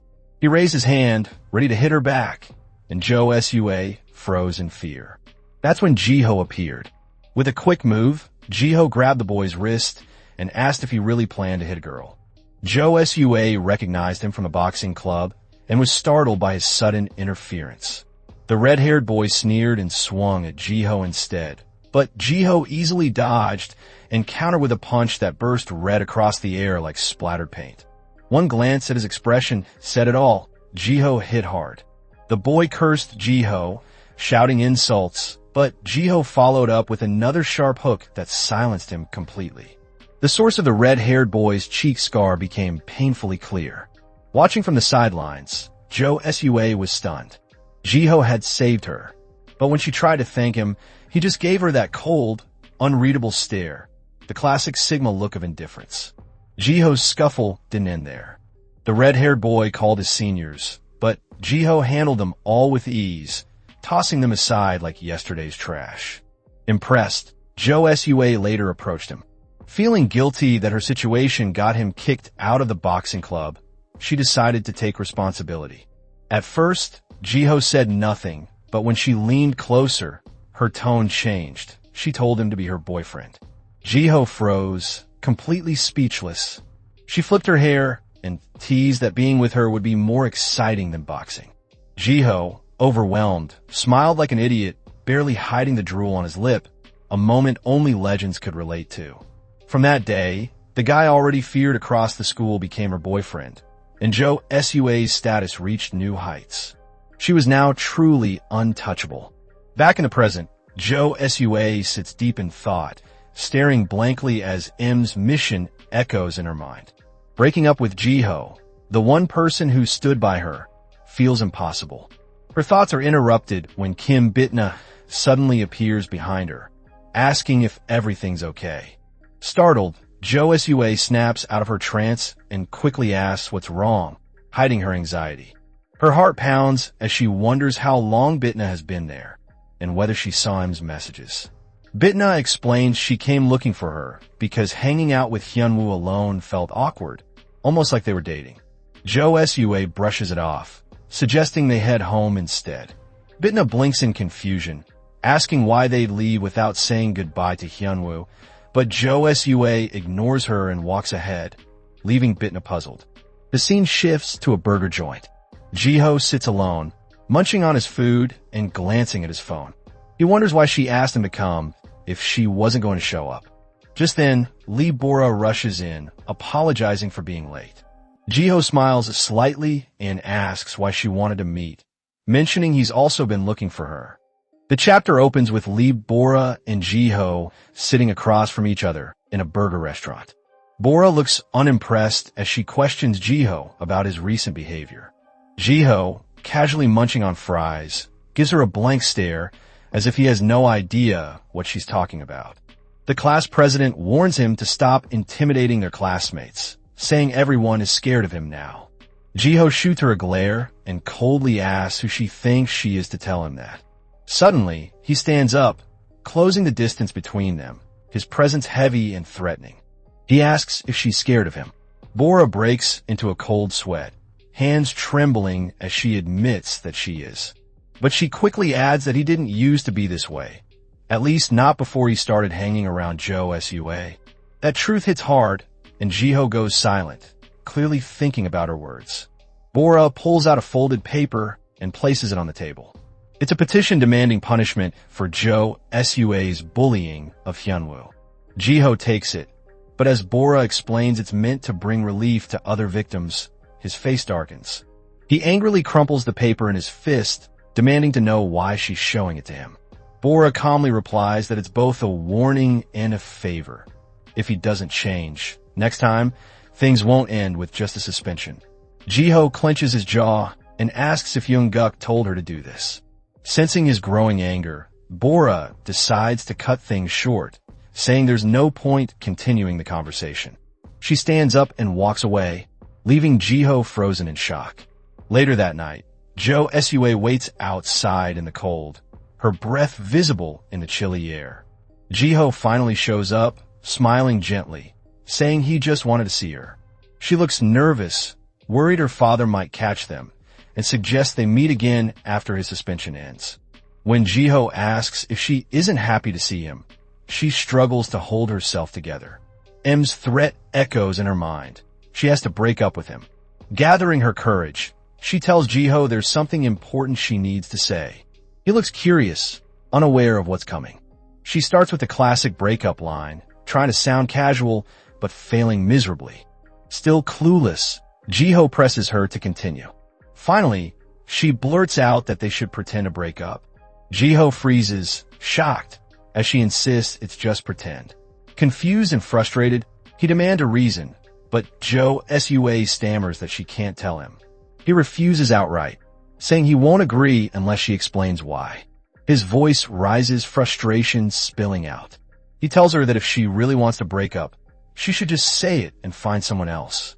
Jo Sua panics and tries to hush him, terrified her father might overhear. Jiho narrows his eyes, suspicion creeping in. He asks if she's interested in someone else, specifically Hyunwoo. The question catches her completely off guard. He mentions recent interest in Hyunwoo, finding it strange. Jo Sua, flustered, whispers that it's not what he thinks, but Jiho doesn't believe her and demands the truth. For a brief moment, Jo Sua considers telling him everything. The hit and run, the blackmail, M's threats, but she can't. Not yet. She hesitates, and by the time she looks up, Jiho is already getting on his bike. Before leaving, he tells her coldly that he can't pretend to break up with her, no matter the reason, adding that such a request isn't even a favor. Jo Sua stands there, speechless, as he rides away into the night. While riding, Jiho's thoughts spiral. He wonders if Jo Sua only dated him because he's the strongest guy at school, the so-called top dog. A wave of doubt hits him. Would she still care if he couldn't get into college? Stopping at a red light, he exhales heavily, muttering to himself that he doesn't know what to do because he likes her too much. Back in her room, Jo Sua sits on her bed, realizing her pretend breakup plan was too naive. She decides to try convincing Jiho again once he returns to school. As she reminisces about their happier moments, her phone buzzes. The message on the screen makes her heart stop. It's from M. Attached is a photo of the hit-and-run scene, along with a chilling message demanding she break up with Jiho by tomorrow. Her hands tremble as fear sinks deep in her chest. The next day, Jiho finally returns to school. He walks down the hallway like a boss, his presence commanding respect as everyone steps aside. A random classmate whispers in surprise, wondering if he's already back.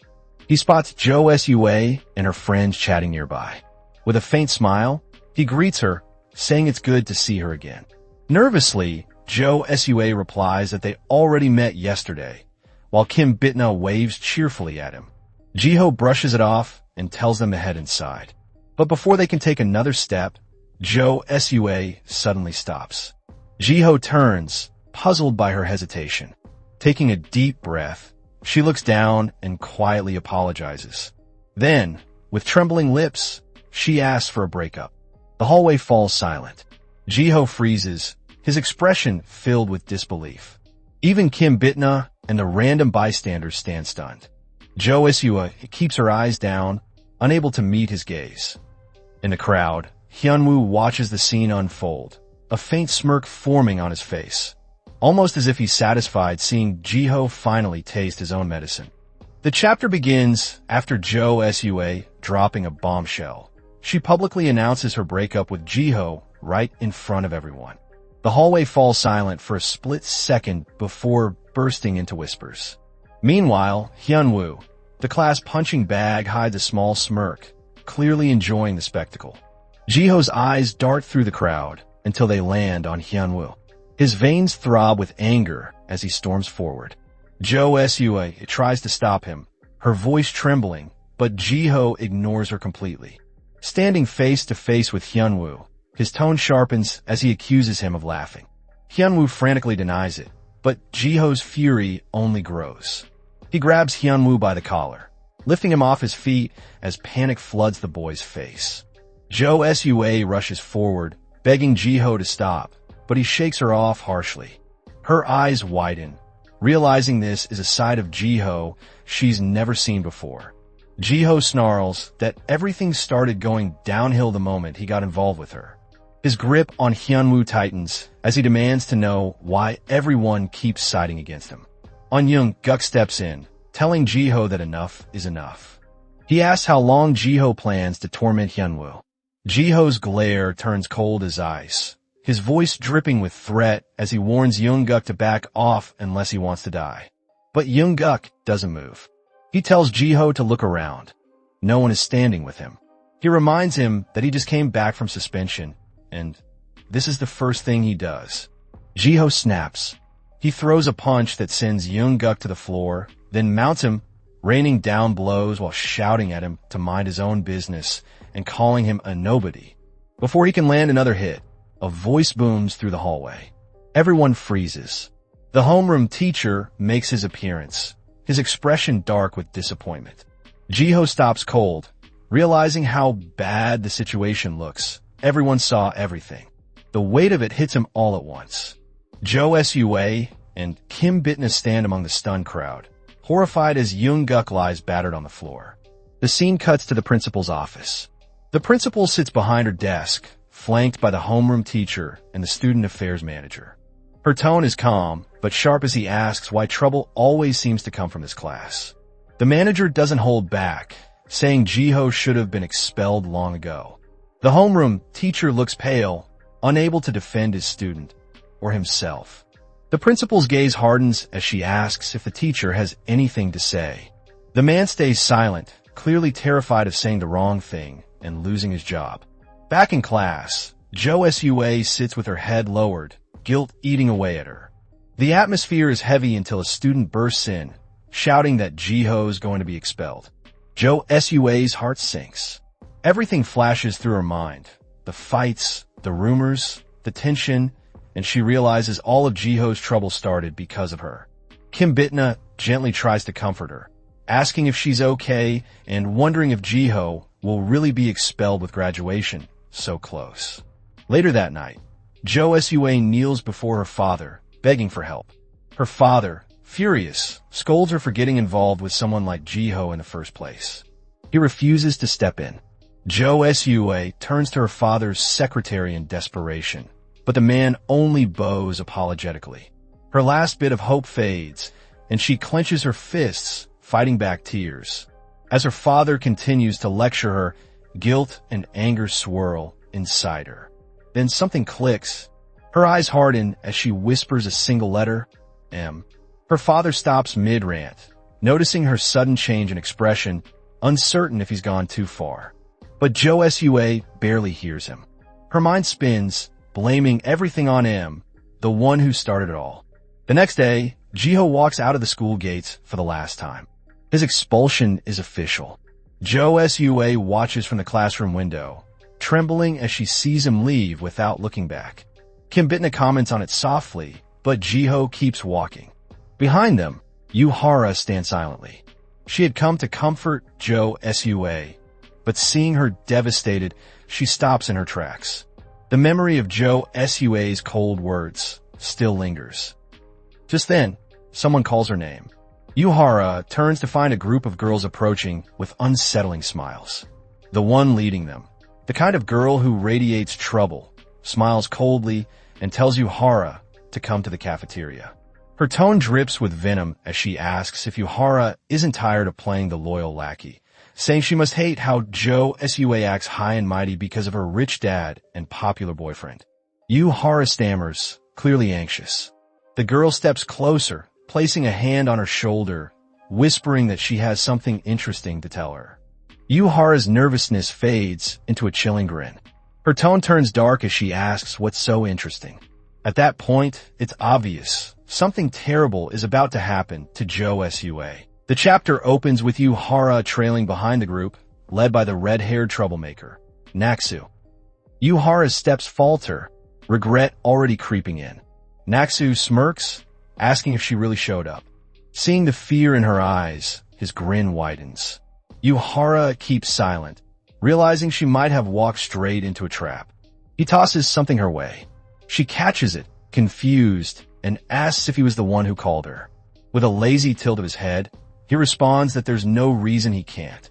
Trying to sound firm, Yuhara demands to know what he's planning. His grin deepens as he answers that it's something fun. The entire crew chuckles darkly behind him, making her even more uneasy. When she presses again, he finally reveals his plan. It's about breaking Jo Sua. Stunned, Yuhara protests, worried about Jiho's reaction. But then, her expression shifts as an idea clicks. Naksu notices the change, grinning with satisfaction.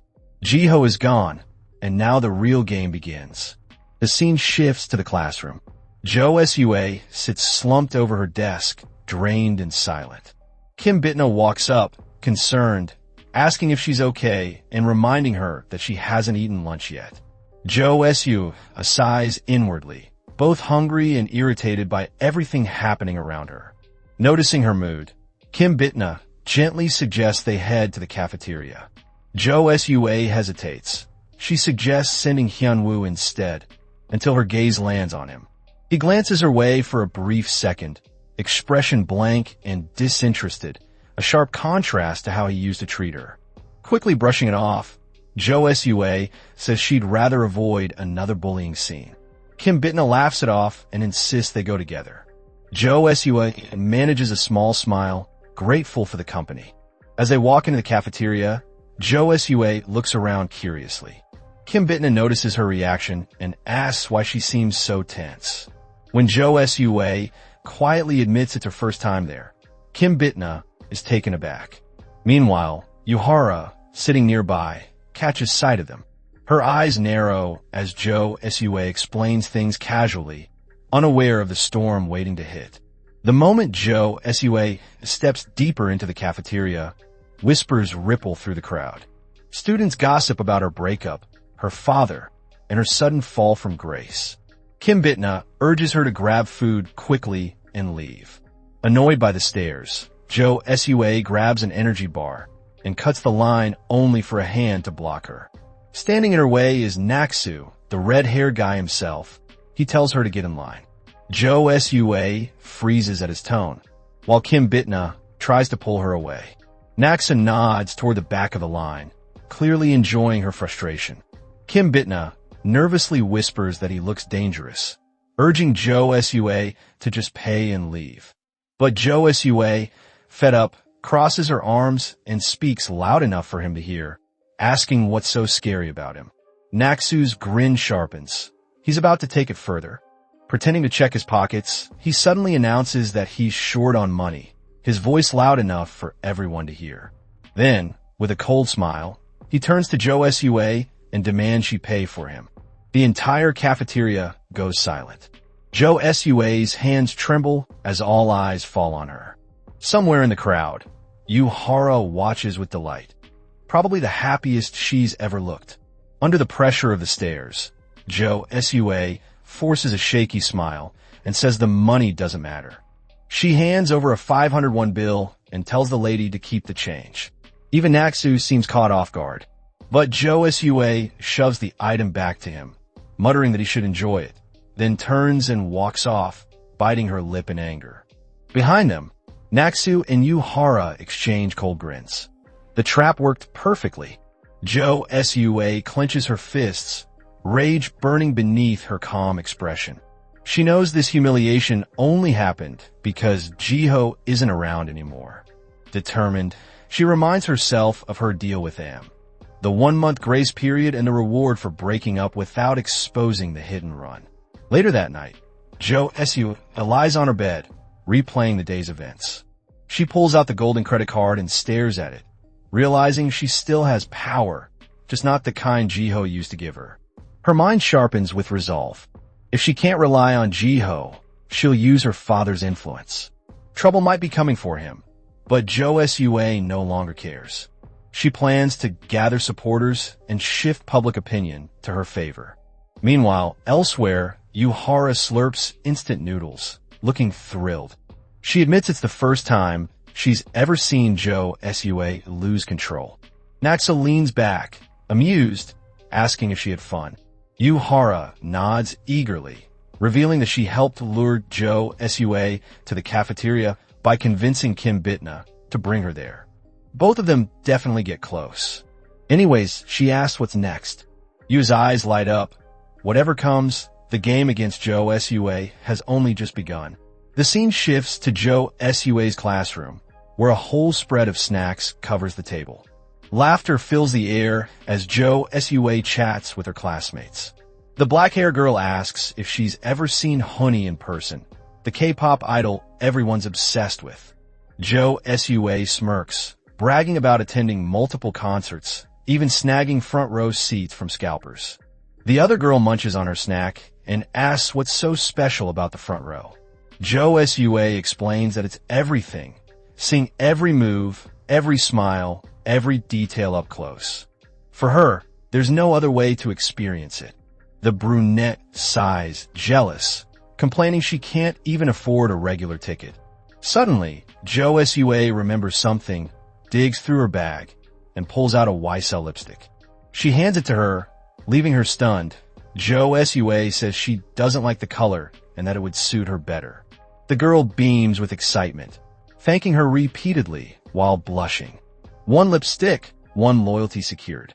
Kim Bitna joins in, playfully asking where her gift is. Jo Sua laughs, enjoying the attention as her friends bicker over her favor.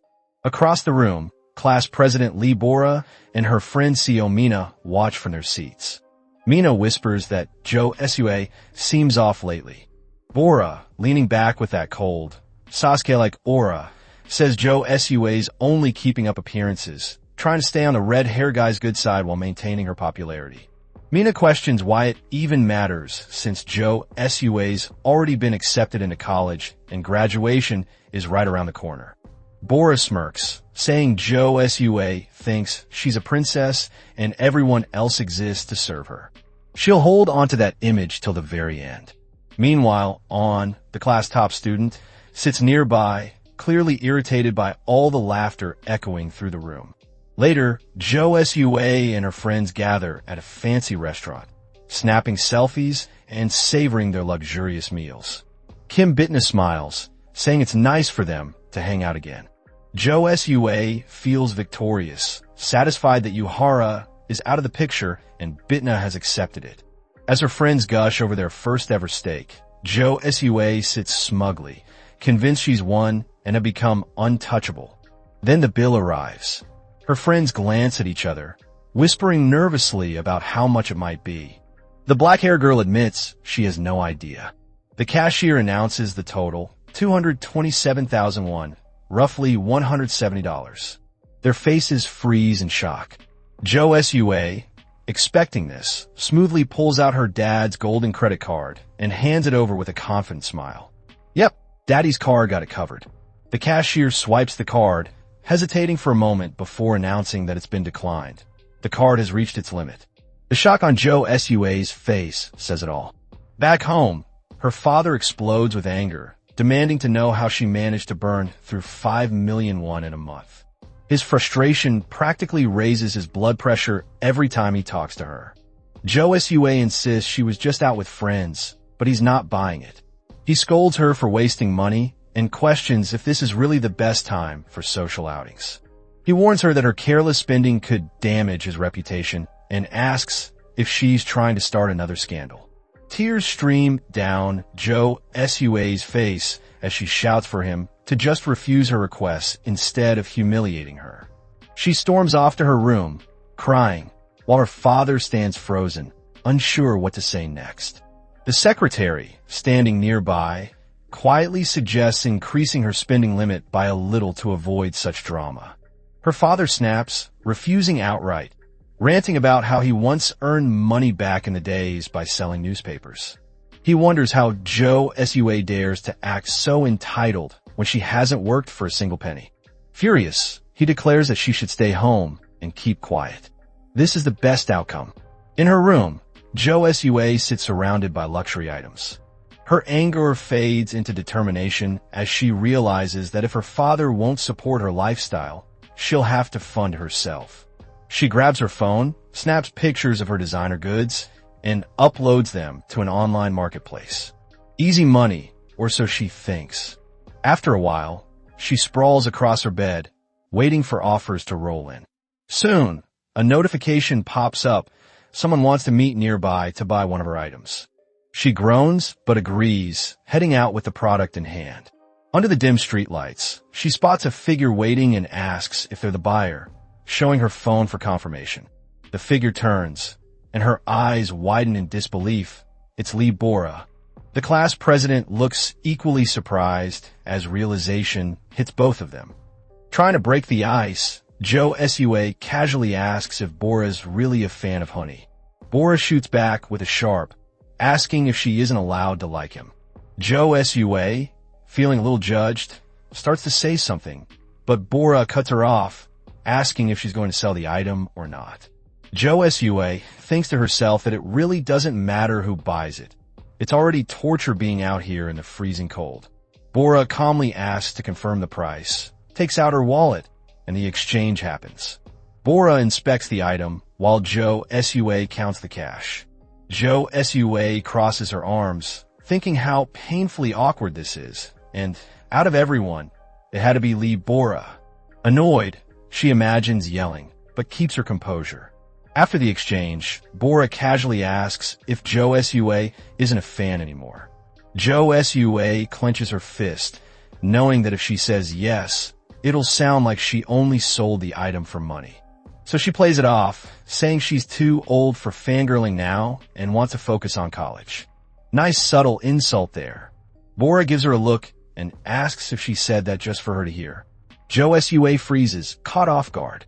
Trying to explain, she gestures awkwardly, but Bora just stares her down with that same serious face. Jo Sua decides she's had enough, says goodbye, and throws in, "Enjoy being a fangirl," before walking off. As she leaves, she cringes hard. What a painfully awkward encounter. Of all people, why Bora? The next morning at school, Jo Sua's back in her element. More girls have joined her group, and the class is buzzing with laughter. Sua looks smug, realizing she's no longer being ignored. She thinks to herself how everyone's acting cautious, but they still take stuff from her. Man, these girls are shameless. But the situation is understandable. She recalls her dad's advice about trust, finally, some wisdom landing, and even catches a few boys glancing her way. She figures it's natural. Simps always look at the girl in the middle of the group. Then, casually, she invites Kim Bitna to go shopping, offering to buy her something. Bitna, broke and ecstatic, immediately agrees, while another girl in the back glares in jealousy. Bitna clings to Jo Sua, thanking her like she's just been rescued, but Sua tells her to stop. It's gross when she acts like that. And just like that, Jo Sua's back at the center of attention. Though to be fair, she's always been the center of this story. Feeling proud, she thinks her perfect school life is finally restored. But then her expression shifts. She narrows her gaze, thinking of something. Maybe she should check the group chat. She wonders who might betray her this time, and why. Then, a smirk forms on her lips. She raises her hand, calling for everyone's attention. Everyone's confused. Group shopping announcement, maybe? Instead, she announces she'll be hosting her dog's birthday party. Interesting move. She explains that she used to do it every year and everyone would come over to her house. Of course, she knows they secretly hated it, but they couldn't refuse. With that confident smirk, she thinks she's in the perfect position to pull this off. Probably her final play to win over the entire class. Back in the present, Bitna nervously asks if she's planning to host the party again. Jo Sua calmly asks if everyone would actually come. Her tone shifts the mood instantly. The girls exchange nervous looks, but still agree, clearly aware that Jo Sua's pulling strings again. Watching from afar, Bora's friend doesn't seem annoyed about not being invited. She just looks sorry for Jo Sua. She failed to read her group expression. Then Bora approaches and taps Jo Sua on the shoulder, asking if they can talk. Curious, Jo Sua follows her to the restroom. Inside, Bora inquires what's with her.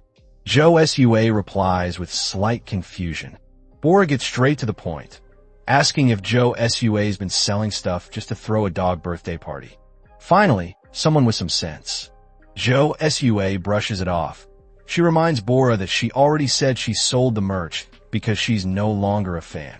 She warns Bora not to jump to conclusions, but Bora presses further, asking why she's doing all this. Frustrated, Jo Sua snaps, telling her to mind her own business. After all, they're not even friends. Still, Bora doesn't back down. Jo Sua finally bursts out, yelling that there's a brat annoying her, and tells Bora to just leave her alone. We all know she's talking about M, right?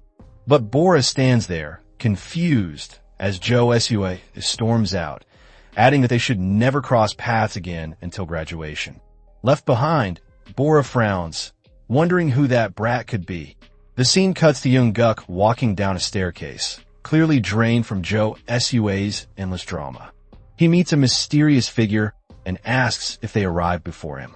Shifting his tone, he asks what that person is thinking, giving Jo Sua a 1-month grace period. Wait, is this who we think it is? He also asks what they plan to do about him. The figure, holding up his phone showing the last text sent to Jo Sua, replies that they should let her be for a while. It's more entertaining this way. Then the scene jumps to Jo Sua's dog birthday party. Empty chairs. Silence. Not a single guest in sight. Jo Sua sits alone, checking her watch. It's way past 2 p.m. Everyone promised to come, even Kim Bitna. She thinks of herself how she tried so hard to be nice again. So why did no one show up? Then the doorbell rang. Her eyes light up. Finally, someone came. She bolts downstairs, excitement rushing through her. Opening the door with a polite smile, she begins, asking what took them so long, but her face freezes. Standing there are the 2 police officers. And this time, it's clear they didn't come about the redevelopment project. The detective looks at her with a cold stare and greets her. Startled, Jo Sua freezes at the sight of Detective Young and his junior officer. The younger detective, in a sharp tone, asks if they already fixed it. Confused, Jo Sua nervously asks what they mean. He clarifies that he's referring to the gate, pointing out that the last time it was smashed, almost as if something had rammed into it. Fear begins to creep across Jo Sua's face. Her hands tremble slightly. Detective Young then gestures toward the CCTV camera, asking if they could take a look at the footage.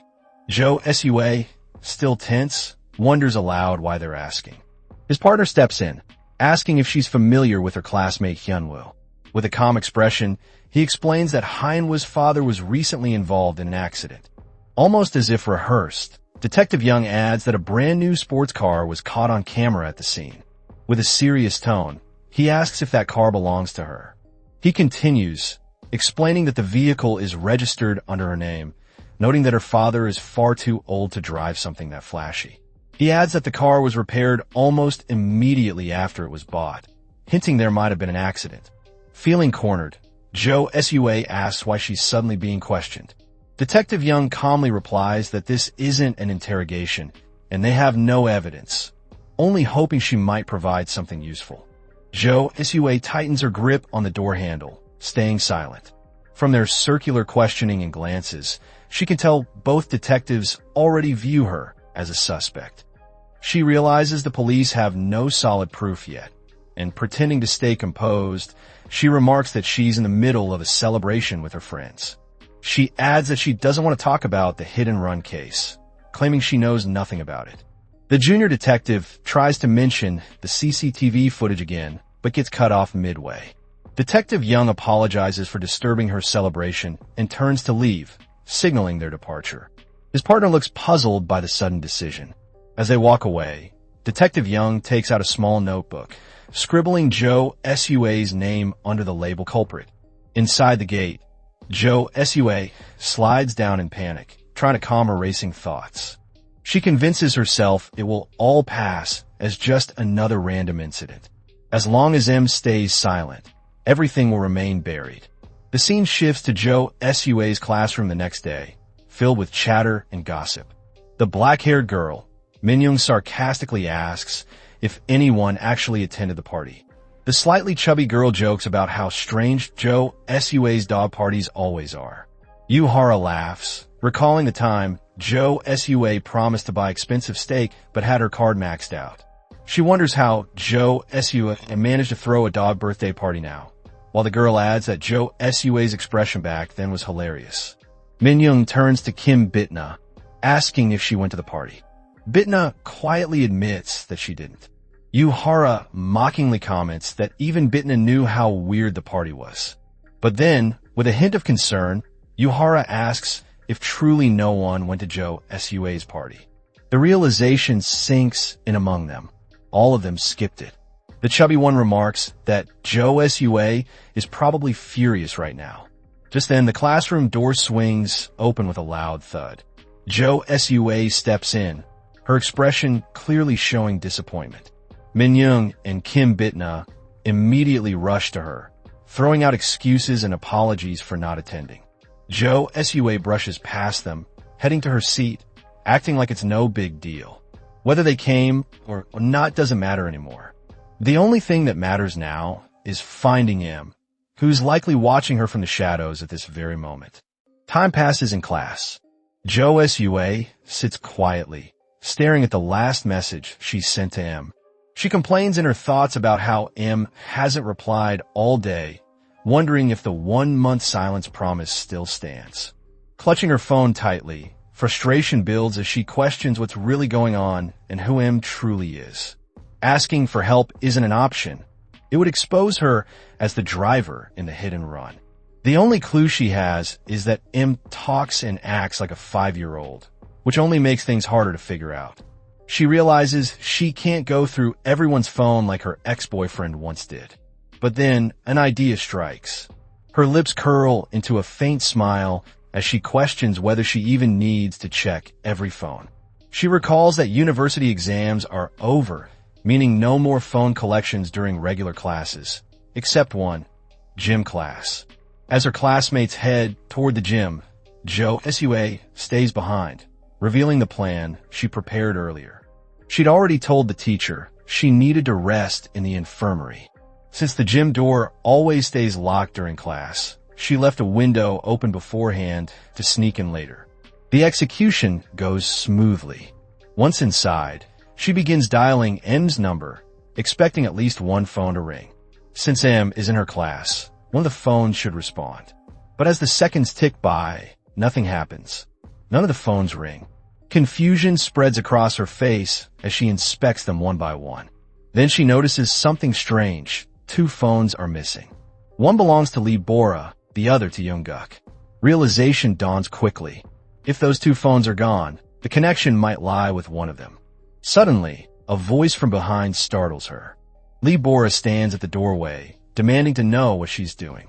Jo Sua freezes for a second, then feigns ignorance.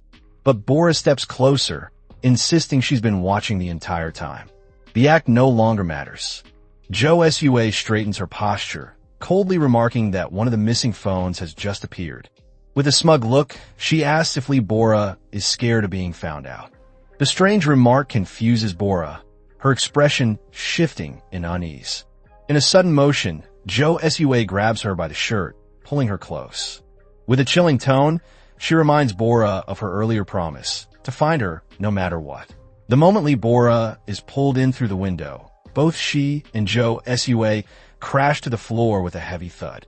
Groaning, Bora winces in pain, demanding to know what's wrong with Jo Sua and if she's lost her mind. Jo Sua suddenly rises to her feet, shouting that Lee Bora is the one who's insane. Grabbing Bora's clothes again, she vents her frustration, claiming Bora has been secretly watching her with amusement all this time. But now, everything is over. She's finally caught her. Before the words settle, Lee Bora slaps Jo Sua across the face, the sound echoing sharply through the empty room. Stunned, Jo Sua freezes, her cheeks stinging from the blow. Bora, visibly shaken but firm, tells her to get a hold of herself, insisting she doesn't even understand what Jo Sua is accusing her of. Trembling in rage, Jo Sua glares, asking if Bora dares to hit her. Bora tries to explain that it wasn't intentional, that she only reacted because Jo Sua grabbed her first. Her words barely leave her mouth before Jo Sua lunges again, grabbing her by the hair. Within seconds, the tension explodes into a full-on fight. The commotion quickly draws attention. A voice calls out from nearby. It's On, rushing over. He tries to separate them, telling them to calm down and talk things out instead. Realizing they won't stop, he demands to know what started the fight. Lee Bora, breathing heavily, points at Jo Sua and claims she was trying to steal a phone. Jo Sua snaps back, furious, asking if she looks like someone desperate enough to steal a phone. Bora insists she saw everything from the beginning, telling him to check the phone bag to confirm what's missing. Yoongguk quickly agrees and hurries to the bag. After searching for a while, he pauses. Then he announces that none of the phones are missing. The statement leaves Bora speechless. Jo Sua shoves her aside angrily, demanding to know why Bora tried to frame her as a thief. Guilt flickers across Bora's face, realizing she may have accused her wrongly. Without another word, Jo Sua storms off, bumping into Lee Bora as she bolts toward the door. Concerned, he asks where she's going, but she yells back that she doesn't know and that he shouldn't ask. The classroom door slams shut behind her with a loud bang. Yes, the classroom door seems to be open the whole time. The scene cuts to Jo Sua heading home, furiously kicking the back of the car seat. Her father's assistant noticing her tense expression. With her head lowered, she replays everything that happened at school. What troubles her isn't the accusation itself, but the humiliation of being seen by the two loudmouths who will definitely spread rumors across the class. The idea of being branded a thief eats away at her. Still, amidst all this, she manages to find one piece of valuable information. Remembering the missing phones from the gym bag, she concludes that one of them must belong to M, but as she reflects further, regret creeps in. The way she handled the situation was reckless. She should have stayed calm. If Lee Bora turns out to be M, then the warning makes sense. But if she isn't, that means Bora knows nothing about the hit and run, meaning it was pointless. Then a thought flashes through her mind like lightning. What if both Bora and Young-guk are connected? What if they're working together? The theory makes her uneasy, but she shakes it off, reminding herself there will be another opportunity soon. Calling out to her father's assistant, the one whose name still remains unknown, she brings up the police situation. She explains how unsettling it feels having them show up at their house so often. Jo Sua admits the repeated visits scare her and make her feel like she's lost all sense of privacy. He adjusts his glasses and hums in thought, calling it troublesome. He calmly reassures her, promising to inform her father so he can issue a formal warning to the authorities. Relieved, Jo Sua settles back into her seat. With that matter seemingly handled, her focus shifts entirely back to M. Later that evening, the scene transitions to Jo Sua relaxing in a warm bath. The calm water contrasts sharply with her storming thoughts. Her mind drifts back to the night of the hidden run, the moment everything started. The memory plays vividly. After hitting Hyenwa's father, she remembers the man's pained groans filling the dark road. Panic took over as she shakily dialed for help, her voice trembling. The wrecked Porsche was soon taken to her ex-boyfriend's father's workshop for repairs. She told a believable lie about hitting a deer, and no one questioned it. The damaged emblem was replaced, and every trace of blood was removed. The cover-up didn't end there. The payments went through a private company with no record linking back to her or her father. With everything erased, the police could investigate endlessly. They'd never trace it back to her. Everything would have remained hidden, buried perfectly, until M appeared. Now, Jo Sua's calm expression hardens. Her determination solidifies. M won't destroy her. No matter what it takes, she will find M first. The next day arrives, and the scene shifts to the quiet classroom where Jo Sua sits alone, lost in thought. Every passing glance from her classmates feels like silent mockery. Two boys nearby whisper among themselves, and one of them subtly points in her direction. When she catches their eyes, both quickly act as if nothing happened, but she already understands. The rumor has begun. The story of her being a phone thief is spreading through the school. In her mind, the blame falls on Lee Bora. If that girl hadn't shown up, none of this would have happened. Yet, after a moment's thought, she wonders if Lee Bora might be hiding something herself. That suspicion burns quietly, and she decides to keep a close watch on her. To her, only two people could possibly be behind the mysterious M, Lee Bora or An Young-guk. The scene shifts to the noisy cafeteria filled with students chatting and eating. Kim Bitna breaks the silence between them, saying it feels awkward without the rest of the group. Jo Sua brushes it off coldly, saying there's no point eating with people who only stay close when it suits them. Suddenly, someone intentionally spilled a drink on Jo Sua. With a fake smile, She apologizes, but her tone drips with sarcasm. She goes further, mocking Jo Sua by claiming she's so poor that she has to steal phones to survive in school. Rage builds in Jo Sua's chest as she clenches her teeth. These girls, mere nobodies, would never have dared to mock her when she was still dating Jiho. Too angry to stay, she stands and storms out of the cafeteria while their laughter trails behind her. Moments later, the scene shifts back to the cafeteria. Kim Bitna, visibly worried, wonders aloud why that group keeps bothering Jo Sua. Letting out a sigh, Jo Sua says they aren't even in the same class, and it will eventually stop. Bitna frowns and asks when they'll stop living like this, but Jo Sua only replies that she'll think of something. While lost in thought, Jo Sua accidentally bumps into someone. He turns with a sly grin, asking if she's looking for an accident. Her eyes widen in shock at the sight of him. Acting as if he just remembered something important, Naxa claims he came to eat ramen, but was about to leave because he didn't have any money. Then, without warning, he loudly asks Jo Sua to lend him a 100k won. The shout echoes across the cafeteria, drawing attention from every corner. Grinning widely, he grabs foods and declares he needs to eat more.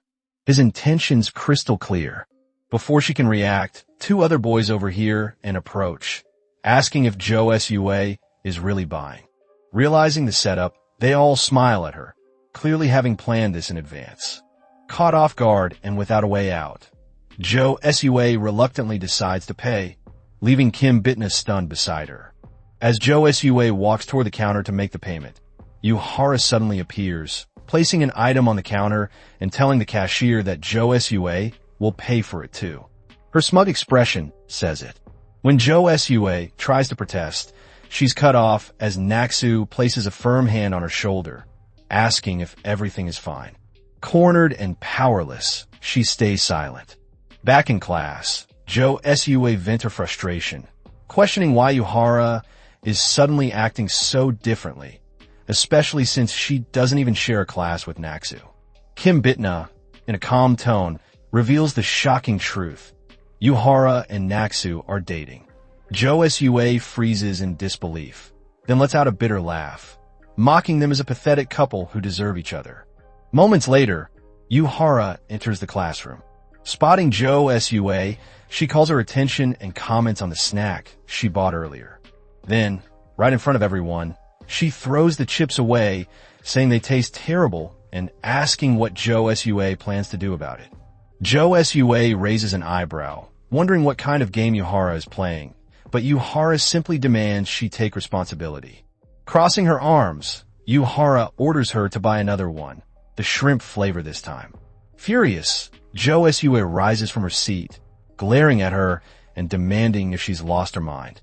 Yuhara replies with a mocking tone that she feels perfectly fine, only fueling Jo Sua's anger. Yuhara smirks. The reaction is strange. She falls dramatically, making it look as if she's been struck hard. Jo Sua stares in confusion, knowing she barely used any force. Yuhara clutches her arm, claiming it feels broken. Suddenly, Naxu enters the classroom. Clearly not a coincidence. His face twists in anger as he demands to know why Jo Sua dared to lay hands on his girlfriend. Without hesitation, he grabs her by the hair, shouting for an answer. Jo Sua is frozen in fear, unable to respond.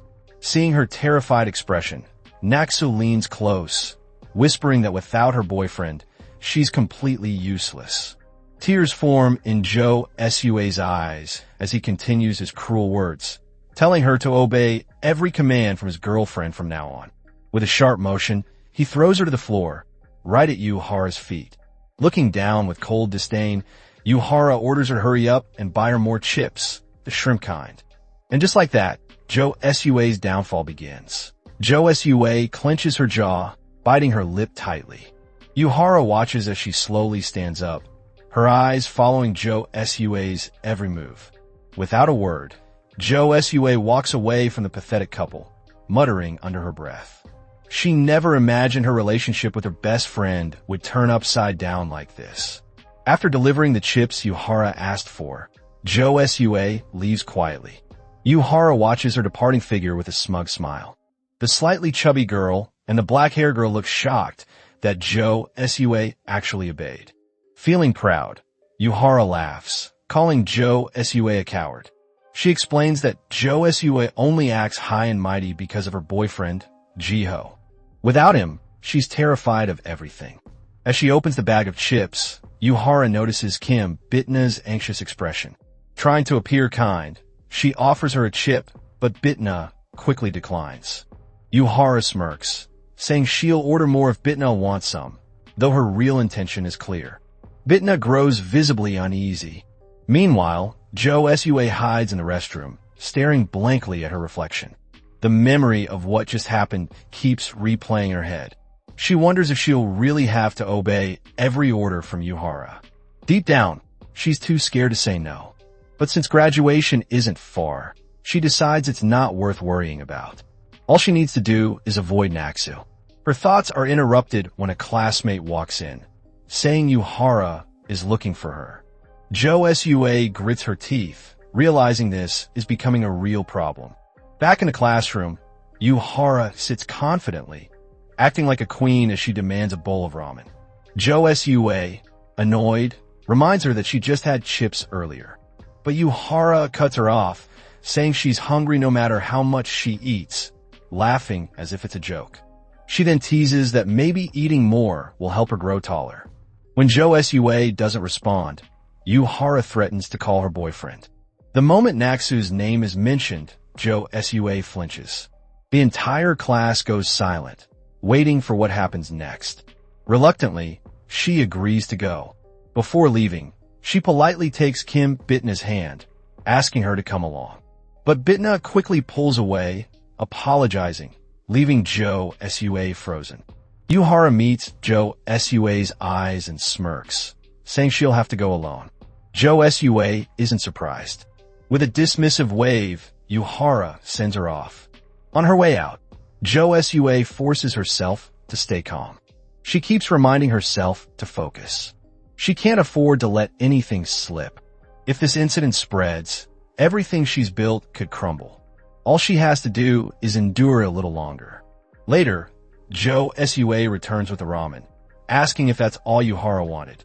Yuhara stares at the bowl with a displeased look, then turns to Jo Sua and questions why she brought the spicy kind. She declares that she doesn't eat spicy food and complains Jo Sua should have chosen something else. The classmates nearby start snickering. The laughter feels familiar, just like when she used to bully Hyunwoo. For a brief moment, Jo Sua wonders if Yuhara is planning to do the same thing to her. Yuhara keeps going, ordering her to throw it away and buy a new one. Jo Sua stays expressionless as she picks up the ramen, making it look like she's ready to obey. But in an instant, she hurls the bowl straight at Yuhara. The class gasps. Yuhara screams, shouting that it's hot. Jo Sua glares at her coldly, demanding to know if Yuhara has lost her mind. Yuhara tries to fight back by mentioning her boyfriend's name, but Jo Sua shuts her up with a sudden headbutt. For once, her forehead finally serves a purpose. With a chilling tone, Jo Sua explains that she was willing to play along, but Yuhara just had to cross the line. Yuhara groans, holding her head in pain, as Jo Sua reminds her that her father works under hers. Yuhara snaps back, questioning what that's supposed to mean. Jo Sua smirks, saying it means she's about to teach her a lesson, one she'll never forget. The same rule that applies at work also applies at school. Then comes a thunderous slap. The sound echoes through the classroom, leaving everyone in shock. The entire class bursts into chaos, whispering and gasping. Jo Sua stands there with a sinister smile, thinking the problem is finally solved. But Yuhara isn't done. Furious, she kicks Jo Sua hard, knocking her to the ground.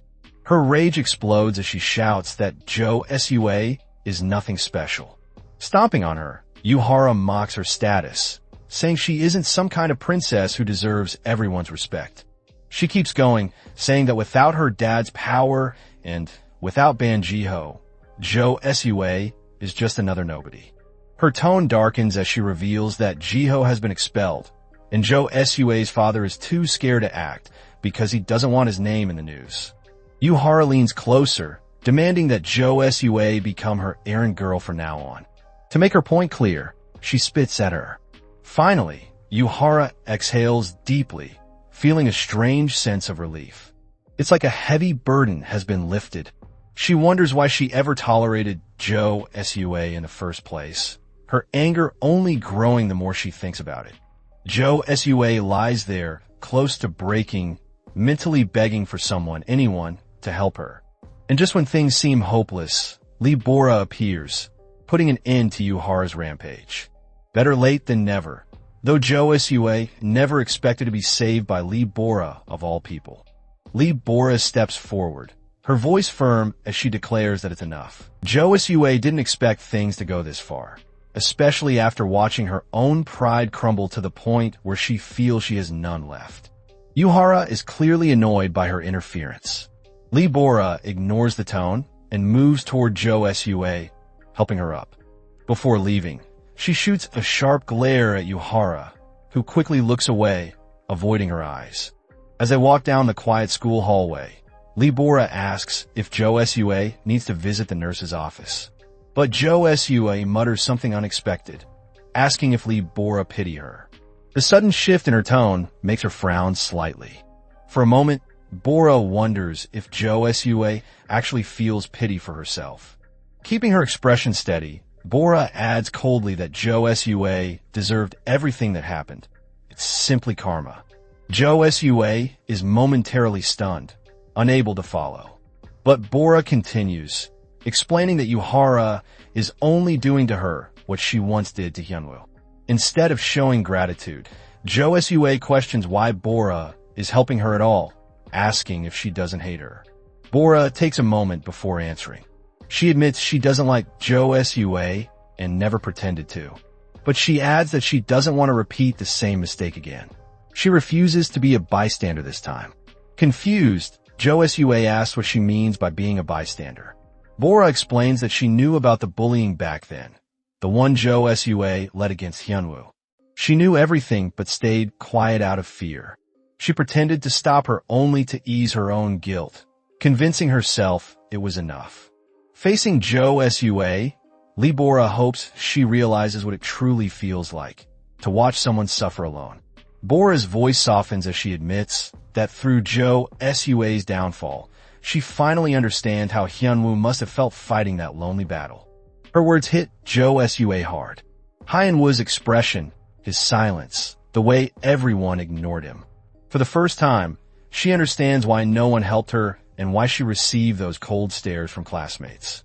Not long after, Jo Sua officially becomes Yuhara's errand girl. There's nothing she can do about it anymore. Later, she stands in line at the cafeteria, looking drained. From behind, Naksu spots her and grins. He gives her a thumbs up, sarcastically telling her to keep up the good work. His crew laughs loudly, shamelessly making her run errands for them while they lounge around, acting like kings. When it's finally her turn to pay, someone taps her shoulder. She turns, startled. It's Hyunwoo. He quietly asks her to follow him, leaving her confused by his sudden request. They walk together until they reach a secluded spot near the building. Jo Sua looks around, puzzled by the location. Hyunwoo explains that the cafeteria gets too crowded during lunch breaks, so he usually comes here to get hot water instead. As he speaks, Jo Sua calls his attention, her voice trembling slightly. She asks why he's being nice to her. The question stuns him. She continues, saying that if their roles were reversed, she would have enjoyed watching him hit rock bottom. Hyunwoo remains quiet for a moment, his expression unreadable. He simply says that it doesn't make him happy. After all, he knows better than anyone how it feels to be bullied, and just because it's happening to her now doesn't make it right. His words shake her deeply. Her eyes well up as she asks through tears if he's stupid. How can he say something so kind to her after everything? Hyunwoo freezes, caught off guard by her reaction. Jo Sua suddenly drops to her knees, tears streaming down her face. Her voice trembles as she apologizes repeatedly, her sincerity raw and desperate. Hyunwoo stands there in stunned silence, unable to process what's happening. The scene fades to Jo Sua's home. She narrates that after her talk with Hyunwoo, she stopped going to school. Her father, angry at her behavior, orders her to stop causing a scene, but the girl doesn't care anymore. Days pass in silence until one afternoon, Yuhara sends a message, demanding she return to school. Jo Sua stares blankly at her phone, thinking she doesn't have the strength to fight back anymore. Apologizing to Hyunwoo won't change anything. It's all just karma, like Lee Boris said. She closes her eyes, lost in thought, when a new notification sound startles her. It's a message from M. The text instructs her to come to school immediately. She jolts upright, stunned. Checking the date, she realizes it's already been a month since her last contact with him. Her hands tremble as she replies, telling him that everything is over and that he should never contact her again. But M responds quickly, reminding her of the secret he holds, the one that could destroy her.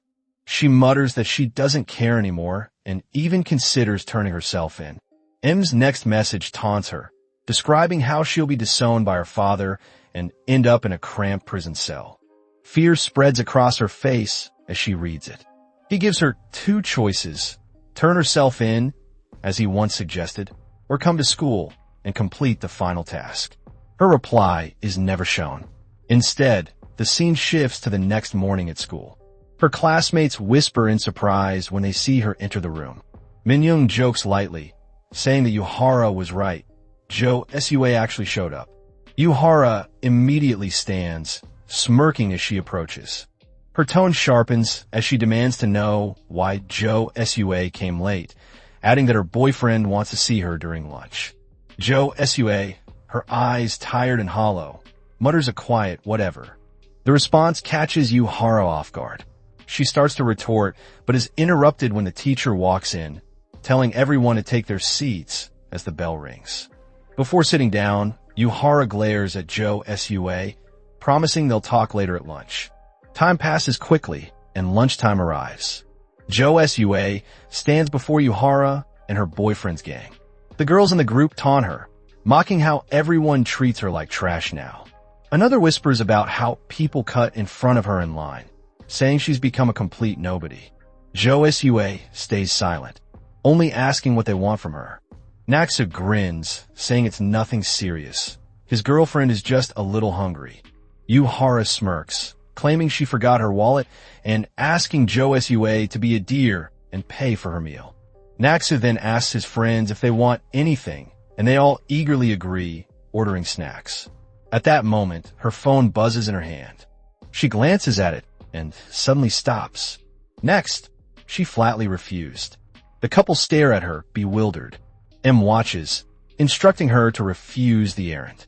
An uneasy chill fills the air. Yuhara steps closer, her tone sharp as she asks if Jo Sua has lost her mind. She raises her hand, ready to strike her. But before she can land the hit, Jo Sua catches her wrist effortlessly.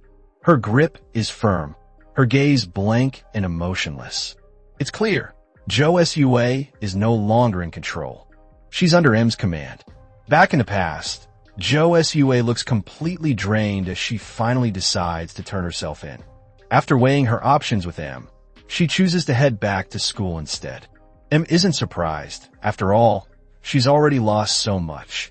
But when Jo Sua reveals her plan to surrender herself, M is left stunned.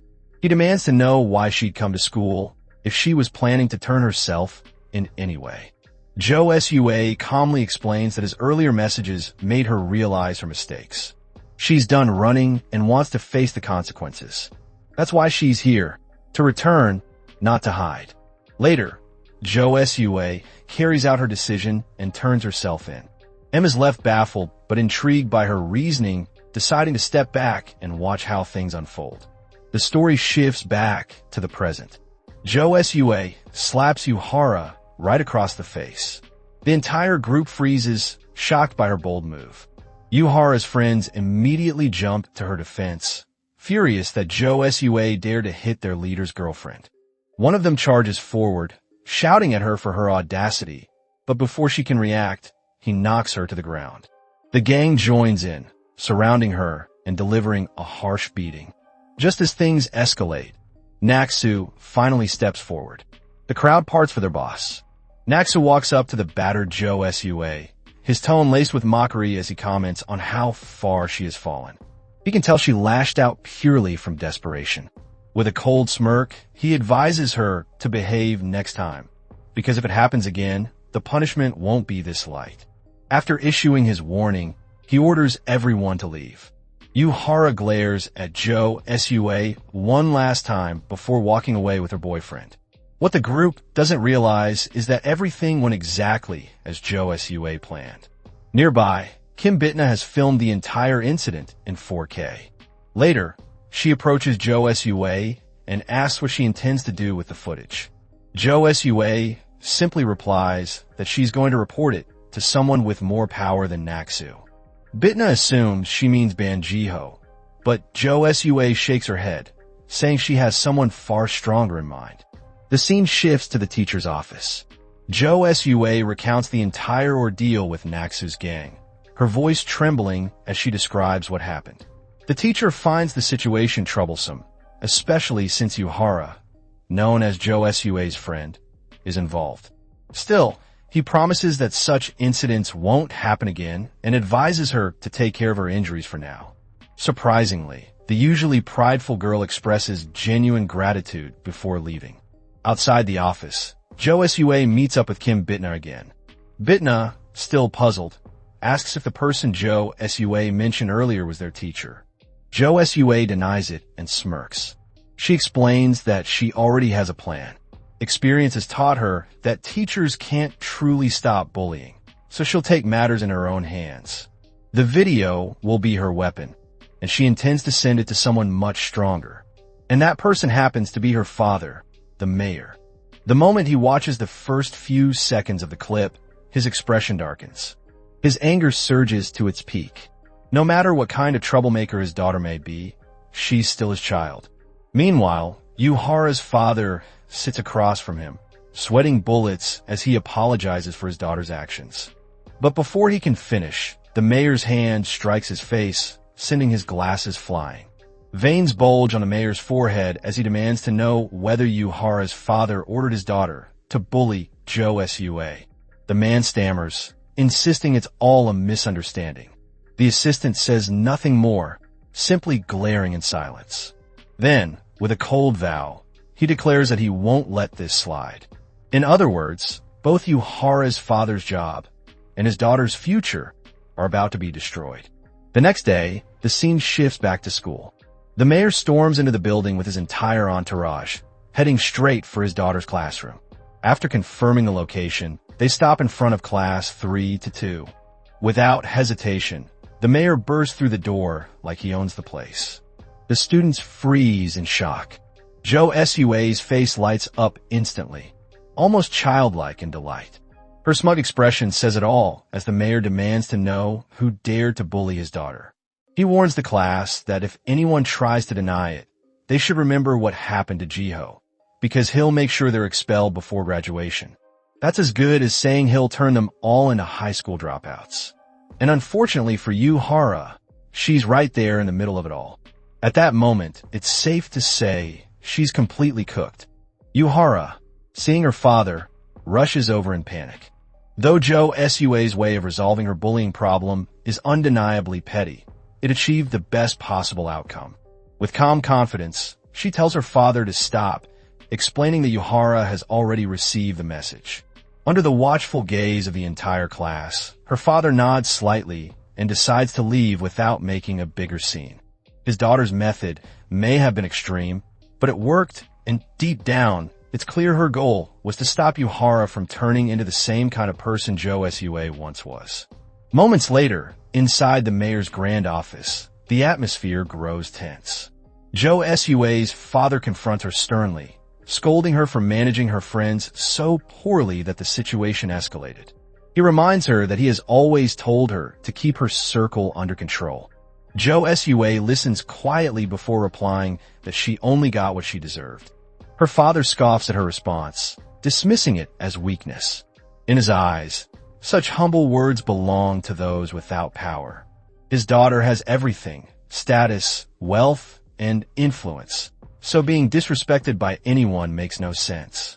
His tone carries a warning, reminding her that she must act like his daughter, someone above reproach. This conversation forces Jo Sua to reflect deeply. For the first time, she realizes how her father's influence shaped her, making her drunk on control, fearless of consequence, and blind to humility. In that moment, she promises herself to become the kind of daughter her father can truly be proud of. Her father freezes for a brief moment, surprised by her words. Before he can respond, Jo Sua takes the initiative. She declares her intention to handle the situation herself without his help and pleads for him not to punish Yuhara's father. The assistant standing nearby advises caution, pointing out that taking action now could spark public backlash and threaten the city's redevelopment project. After considering the advice, the mayor decides to accept his daughter's suggestion and lets the matter rest. With that, Jo Sua bows lightly and takes her leave. The night passes without further disturbance. Days later, following the chaos between Yuhara and her father, Jo Sua relaxes in class, quietly minding her own business. But she can feel Yuhara's cold stare burning from across the room. Unfortunately for Yuhara, there's nothing she can do. Since the day Jo Sua's father appeared at school, the bullying has stopped completely, or more accurately, Yuhara no longer dares to lay a hand on her. Instead, she shifts her attention toward Hyunwoo, turning him into her next target. Fed up, Jo Sua rises from her seat and walks straight toward her. The class watches as Jo Sua stands her ground, facing Yuhara head-on.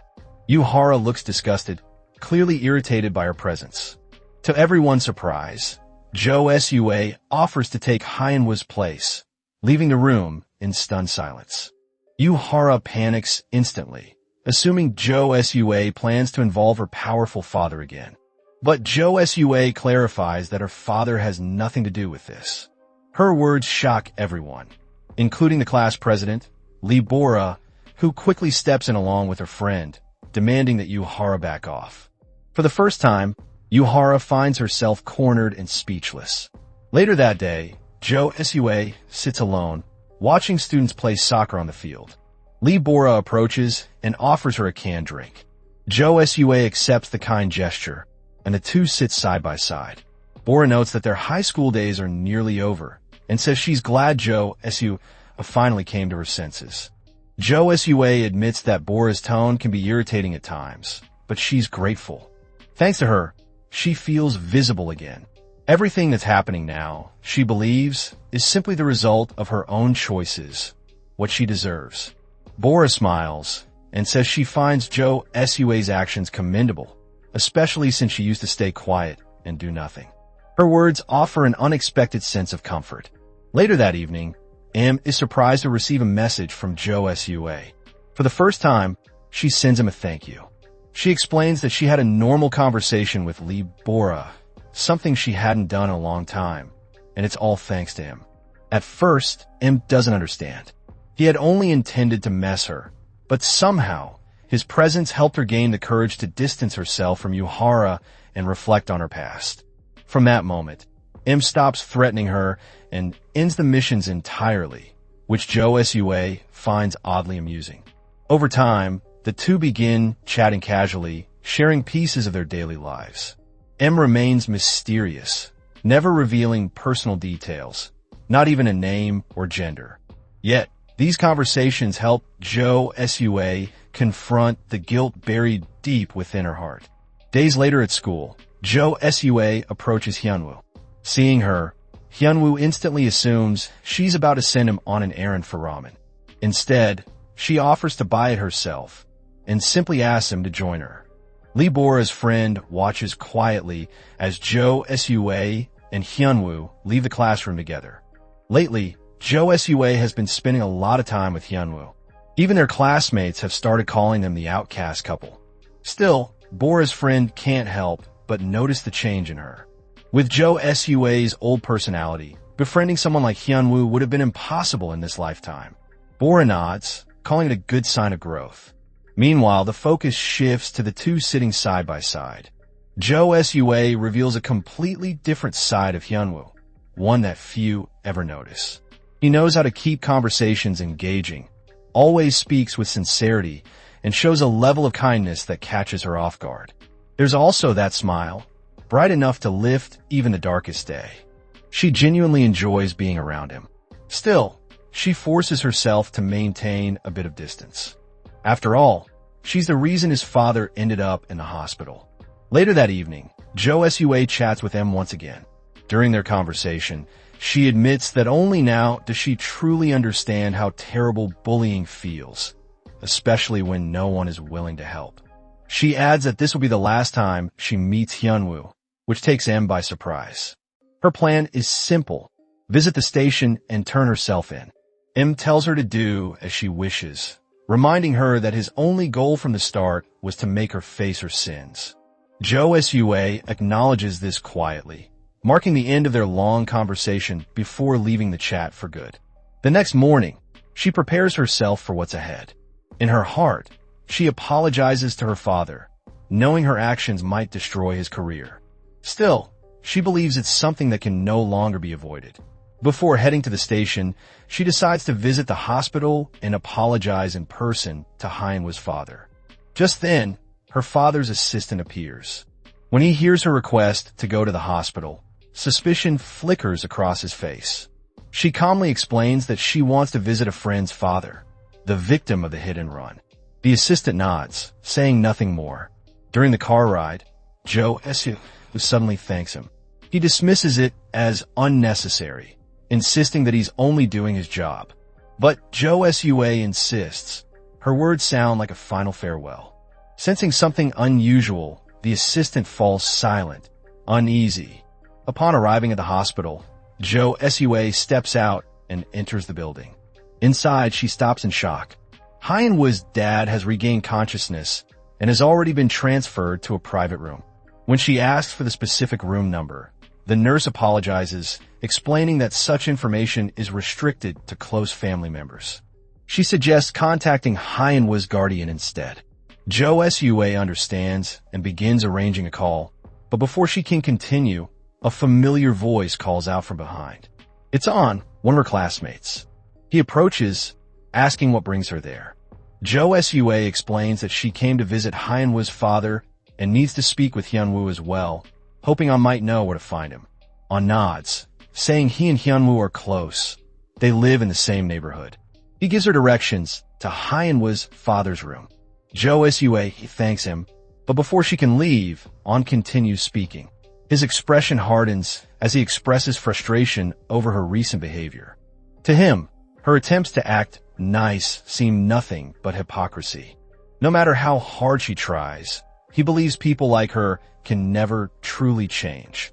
Still, he admits that if she sincerely apologizes to Hyunwoo, maybe, just maybe, Hyunwoo might forgive her, even if On can't. Jo Sua stands silent for a moment before responding with a faint nod.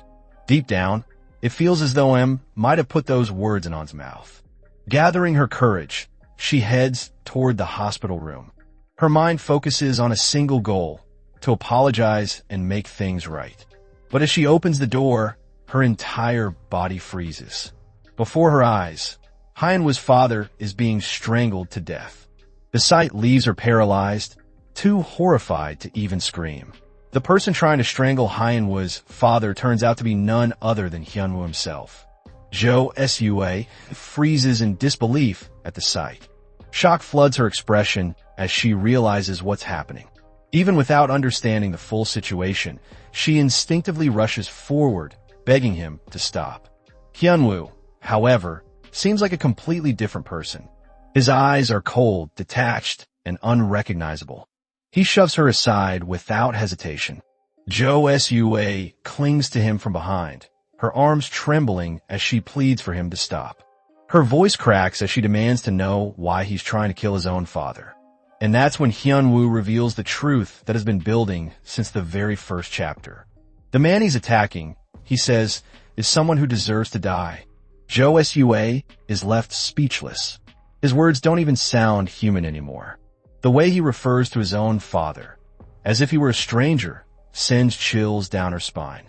When she questions him, Hyunwoo remains silent, his eyes filled with deep resentment. In that silence, she finally pieces everything together, the hit-and-run accident. Hyunwoo confirms it with a single statement that crushes her completely. He is M. The realization hits like a blade. Jo Sua stumbles back, her mind spinning. Even though his actions were meant to punish her, none of it justifies what's happening now. He's trying to kill his own father, and nothing can excuse that. But Hyunwoo doesn't care. His hatred runs deeper than reason.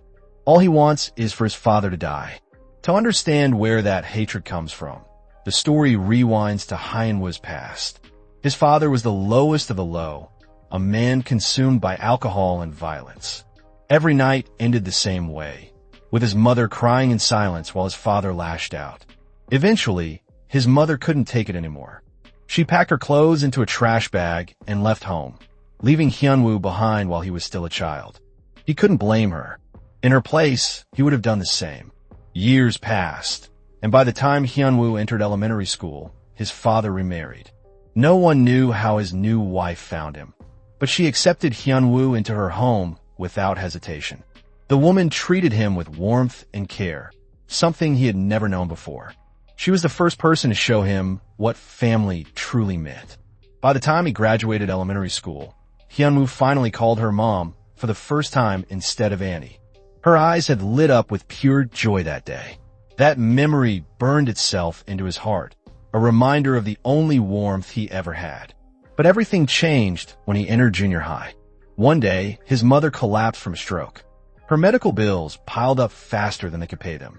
The only hope was to sell the apartment to cover the costs. But his father refused. He had heard about the upcoming redevelopment project and decided to wait for the property's value to rise. While he waited, Hyunwoo's mother passed away within the same year. That loss wasn't the cause of Hyunwoo's hatred. It was the spark that ignited it. His father didn't shed a single tear. The only thing that mattered to him was the next bottle of liquor. From that day on, Hyunwoo swore to hate the man until the end of his life. The final straw came soon after. One drunken evening, his father stumbled into the apartment, laughing hysterically about how the redevelopment project would make them rich. The house had been revalued at over $600,000. Meanwhile, Hyunwoo was barely surviving school, struggling to keep himself together. When his father collapsed from excitement, something inside Hyunwoo snapped. Disgust and rage boiled over as he grabbed the house deed. He planned to burn it, to destroy the one thing his father cared about. Realizing what had happened, his father begins chasing him through the streets, screaming insults and calling him an ungrateful son. Hyunwoo ran as fast as he could, eventually finding a dark corner to hide in. For the first time, he thought he had escaped. But fate had other plans. From the shadows, he watched as his father stumbled into the street. And that was when Jo Sua's white Porsche hit him head-on. In that instant, it felt like divine punishment. The man he despised most was struck down by the person he loathed just as much. Two of his deepest hatreds collided in one cruel twist of fate. After witnessing the accident, Hyunwoo sees it as the perfect opportunity, one that could finally turn the tables on Jo Sua. Watching her act so casually at school afterward, as if nothing had happened, makes his stomach twist. Her calm, uncaring expression mirrors that of his father, disgusting, arrogant, and void of guilt. As someone who spent his entire life as a victim of bullying, Hyunwoo decides it's time for payback. He crafts a plan to direct his rage and get his revenge. Using his father's phone, he creates a new identity, M. It explains why Jo Sua could never trace who he was. The expression on her face the moment she received those first messages was pure satisfaction to him. After all the humiliation she put him through, fear no longer existed in his mind. He knew exactly how she thought, how she reacted, and how to break her down piece by piece. Ordering her to wear torn clothes, to break up with Ban Ji-ho, it was all part of his calculated design. Every mission was a way to make her feel the same misery he had endured. Watching her downfall unfold step by step became a twisted pleasure. But then, something unexpected happened. While keeping his usual watch over her, Hyunwoo noticed a familiar expression, one he hadn't seen in years. It was the same face he once wore, hollow and broken. For the first time, he hesitated. Instead of keeping his distance, he decided to approach her. At first, the plan was simple. Pretend to help her just enough to see how far she'd fall. But when Jo Su suddenly dropped to her knees, apologizing repeatedly, Hyunwoo froze. Outwardly, he stayed calm. Inwardly, he begged for her to stop. To him, trash like her didn't deserve forgiveness. She was meant to stay a sinner forever. Yet despite that hatred, he couldn't walk away. He helped her, not out of mercy, but because he saw a reflection of his own past in her eyes. Time passed, and eventually, Jo Su confided in him about her plan to turn herself in. That single confession sparked something inside him. He began testing her further, asking for things he had only imagined but never dared to try. Even then, his timid nature held him back. That changed the day she stood up to defend him. Her act shattered the last layer of hatred he held toward her. The anger that once consumed him began to fade, replaced by a confusion he couldn't explain. But that only made things worse. Without Jo Su to hate, he turned his anger inward. And from that moment, a dangerous thought began to grow in his mind. The memory fades, pulling everything back to the present. Jo Su once again tries to stop him inside the hospital room. Just as things escalate, a nurse enters for a routine checkup, startled by what she walks into.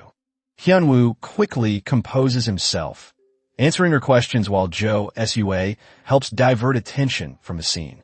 The nurse senses nothing unusual and decides to leave, reminding them to call if anything happens. As soon as the door closes, the air turns heavy. Hyunwoo demands to know why Jo Su came to the hospital. She admits her reason, to see his father before turning herself in. The room falls into an uneasy silence. Moments later, the scene shifts outside the hospital. The two sit on a bench. Jo Su breaks the silence in her heart, wishing Hyunwoo hadn't turned out to be him. Hyunwoo apologizes quietly for disappointing her, but she believes she's the one who should be sorry. In the short time they've spent together, Jo Su has come to understand the real Hyunwoo. All she wants now is for him to stop before becoming a perpetrator himself. She admits she doesn't fully know his past, but one thing is clear: someone being punished, especially his father, won't erase the pain. For someone who's lived buried in loneliness, sometimes a simple act of understanding is enough. Hyunwoo regains his composure and calmly asks Jo Su about her next plan. Her answer doesn't change.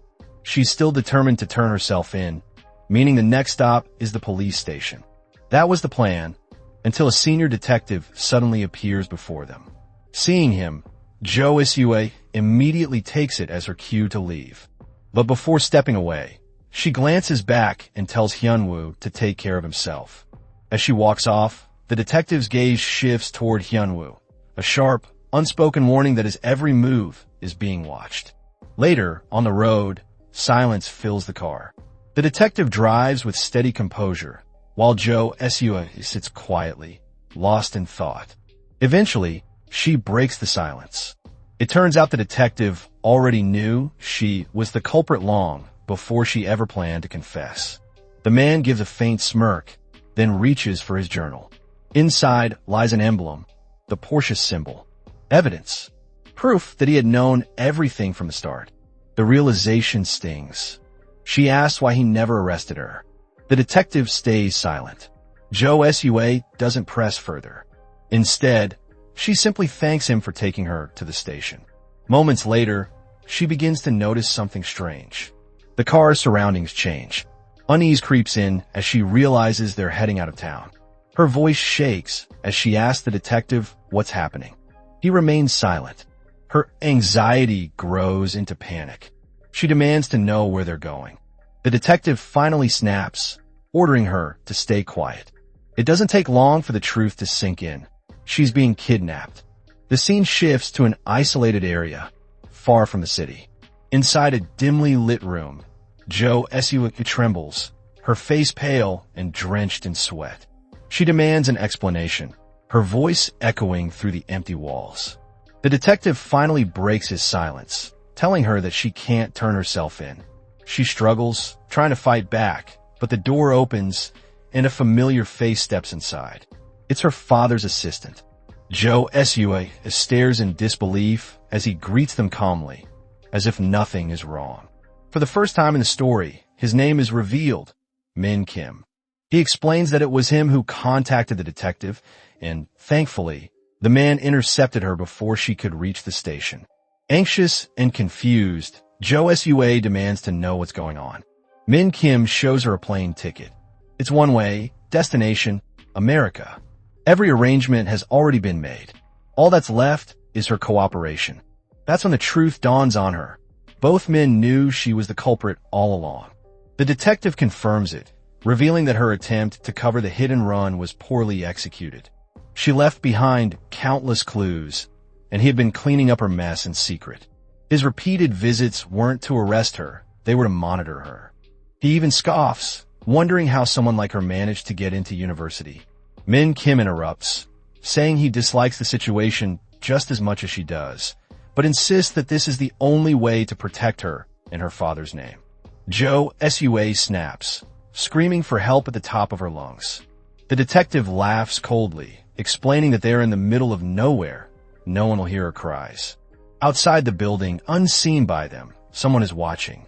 The figure steps out of the shadows. It's Hyunwoo. The suspicious glare the detective gave him earlier had stuck in his mind, so he followed their car using a taxi. Now, standing outside the abandoned structure, he watches through the window, his thoughts racing. Calling the police isn't an option. The kidnapper is a detective himself. Thinking quickly, Hyunwoo takes out his phone and whispers into it, contacting someone. Time passes. Inside, Joe Sue's resistance begins to fade. Min Kim tells her to save her strength and reveals that her father is already on his way. The words hit hard. Her eyes widen in horror as realization dawns. Her father knew everything about the hit and run from the beginning. Min Kim confirms it, explaining that her father had covered up the truth to protect her future. But Joe Sue's voice trembles with bitterness. Her father didn't do it for her sake. It was to protect his own reputation. Min Kim disagrees, insisting that this was the only way the mayor could help. Their argument is cut short by a series of loud, heavy knocks on the door. Everyone freezes. The door bursts open, revealing Ban Ji-ho standing at the entrance. Behind him is Hyunwoo, who already regrets letting Ban Ji-ho handle the dramatic entrance. In the next chapter, Ban Ji-ho takes the lead, charging forward in a burst of rage. He swings his bat at the detective, but the officer swiftly dodges the attack. Angered, the detective demands to know why they're here and what they're doing. Ban Ji-ho fires back with equal fury, spitting curses as he shouts. Meanwhile, Hyunwoo seizes the moment to reach Joe Sue. The detective moves to block him, but Ban Ji-ho steps in, intercepting the officer's path. Seeing this, Min Kim steps up, ready to stop Hyunwoo himself. Hyunwoo warns him not to interfere. Min Kim hesitates, realizing Hyunwoo isn't bluffing, and reluctantly steps back. As Hyunwoo begins untying Joe Sue, he promises to explain everything later. But Min Kim notices his guard drop and makes another move. The next second, his glasses go flying. Min Kim winces, clutching a minor injury as Hyunwoo glares at him, eyes burning with warning. One wrong step, and it'll get worse. Meanwhile, Ban Ji-ho and the detective are still clashing. The detective finally manages to grab Ji-ho's bat, muttering in frustration. Clearly, this isn't his first time dealing with reckless kids like Ji-ho. He's handled real punks before, one swinging actual blades, and he never blinked. But Ji-ho only smirks, a dangerous grin spreading across his face. Without hesitation, he grabs the detective by the collar and shouts for Hyunwoo to escape with Joe Sue.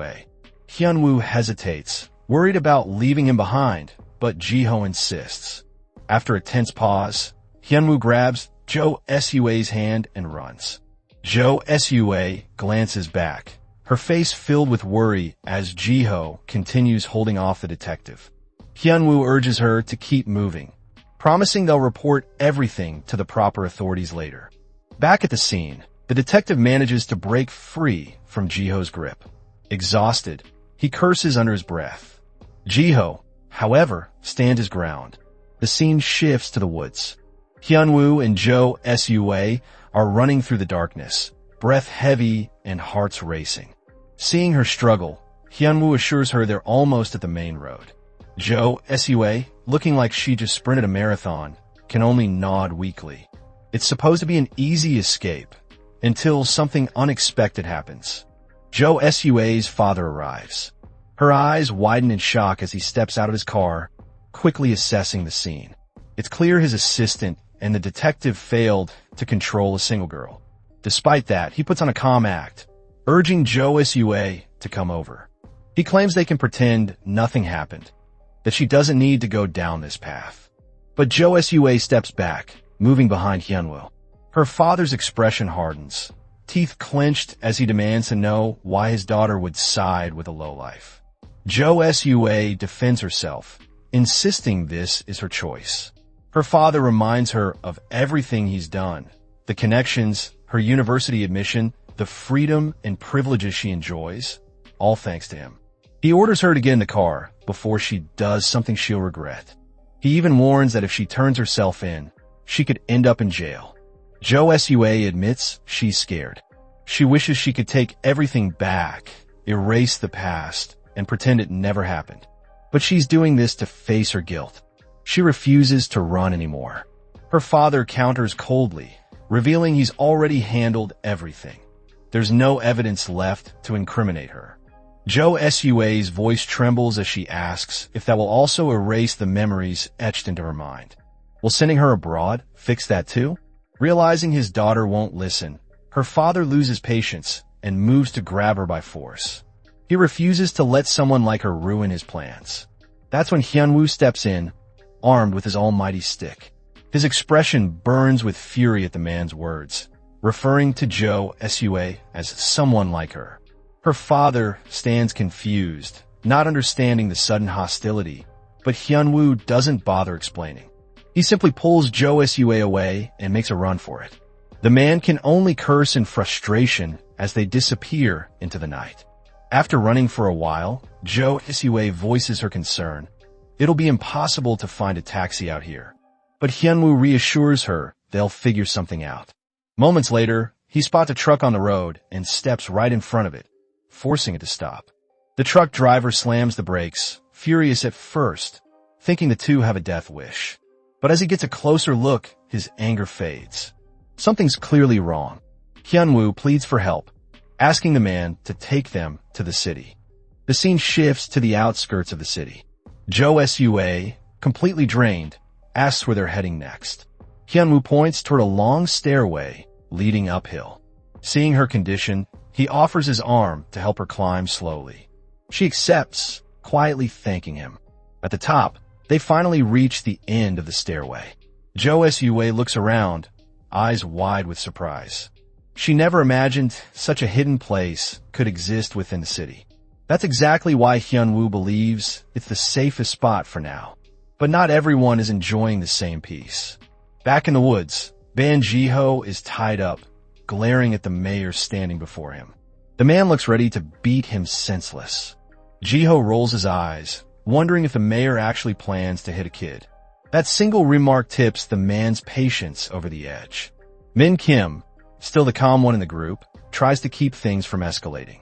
He suggests it would be smarter to make Jiho talk, forcing him to reveal Jo Sua's location instead of resorting to violence. The mayor scoffs, muttering about how disrespectful kids have become. He then attempts a polite approach, offering to let Jiho go if he just reveals where his daughter is hiding. Jiho bursts into laughter at the pathetic attempt. He's no politician. He doesn't say one thing and do another. His mocking tone cuts deep, and the jab only makes the mayor snap. Fed up, the mayor loses control and begins beating him, while Min Kim and the detective stand aside, silently watching. The focus shifts back to the city. An opens his front door, stunned to see Jo Sua and Hyunwoo standing there. Jo Sua looks uneasy, while Hyunwoo quickly apologizes. On's first reaction is to check if they were followed. Then he waves them in, urging them to come inside. Once they settle down, On reassures Jo Sua that the neighborhood is safe. It's on the city's edge, far from any cameras. As long as no one followed them, finding this place will be almost impossible. Hyunwoo asks if they can stay for the night. On doesn't hesitate, insisting they can stay as long as they need. As the two talk casually, Jo Sua watches them curiously. She asks how long they've known each other. On explains that they've been close. Hyunwoo's house is practically next door. Still, Jo Sua can't shake her worry about her father finding them. Hyunwoo reassures her with a smirk. They're sitting right in the darkest spot under the brightest lamp. In other words, it's the last place anyone would think to look. Just then, he notices movement outside. Men in black suits roaming the area. Both Hyunwoo and On's little sister recognize them immediately. They've come again. Jo Sua, confused, asks what's going on. On explains that those men work for the construction company handling the redevelopment project. They used to force residents to sell their homes for cheap.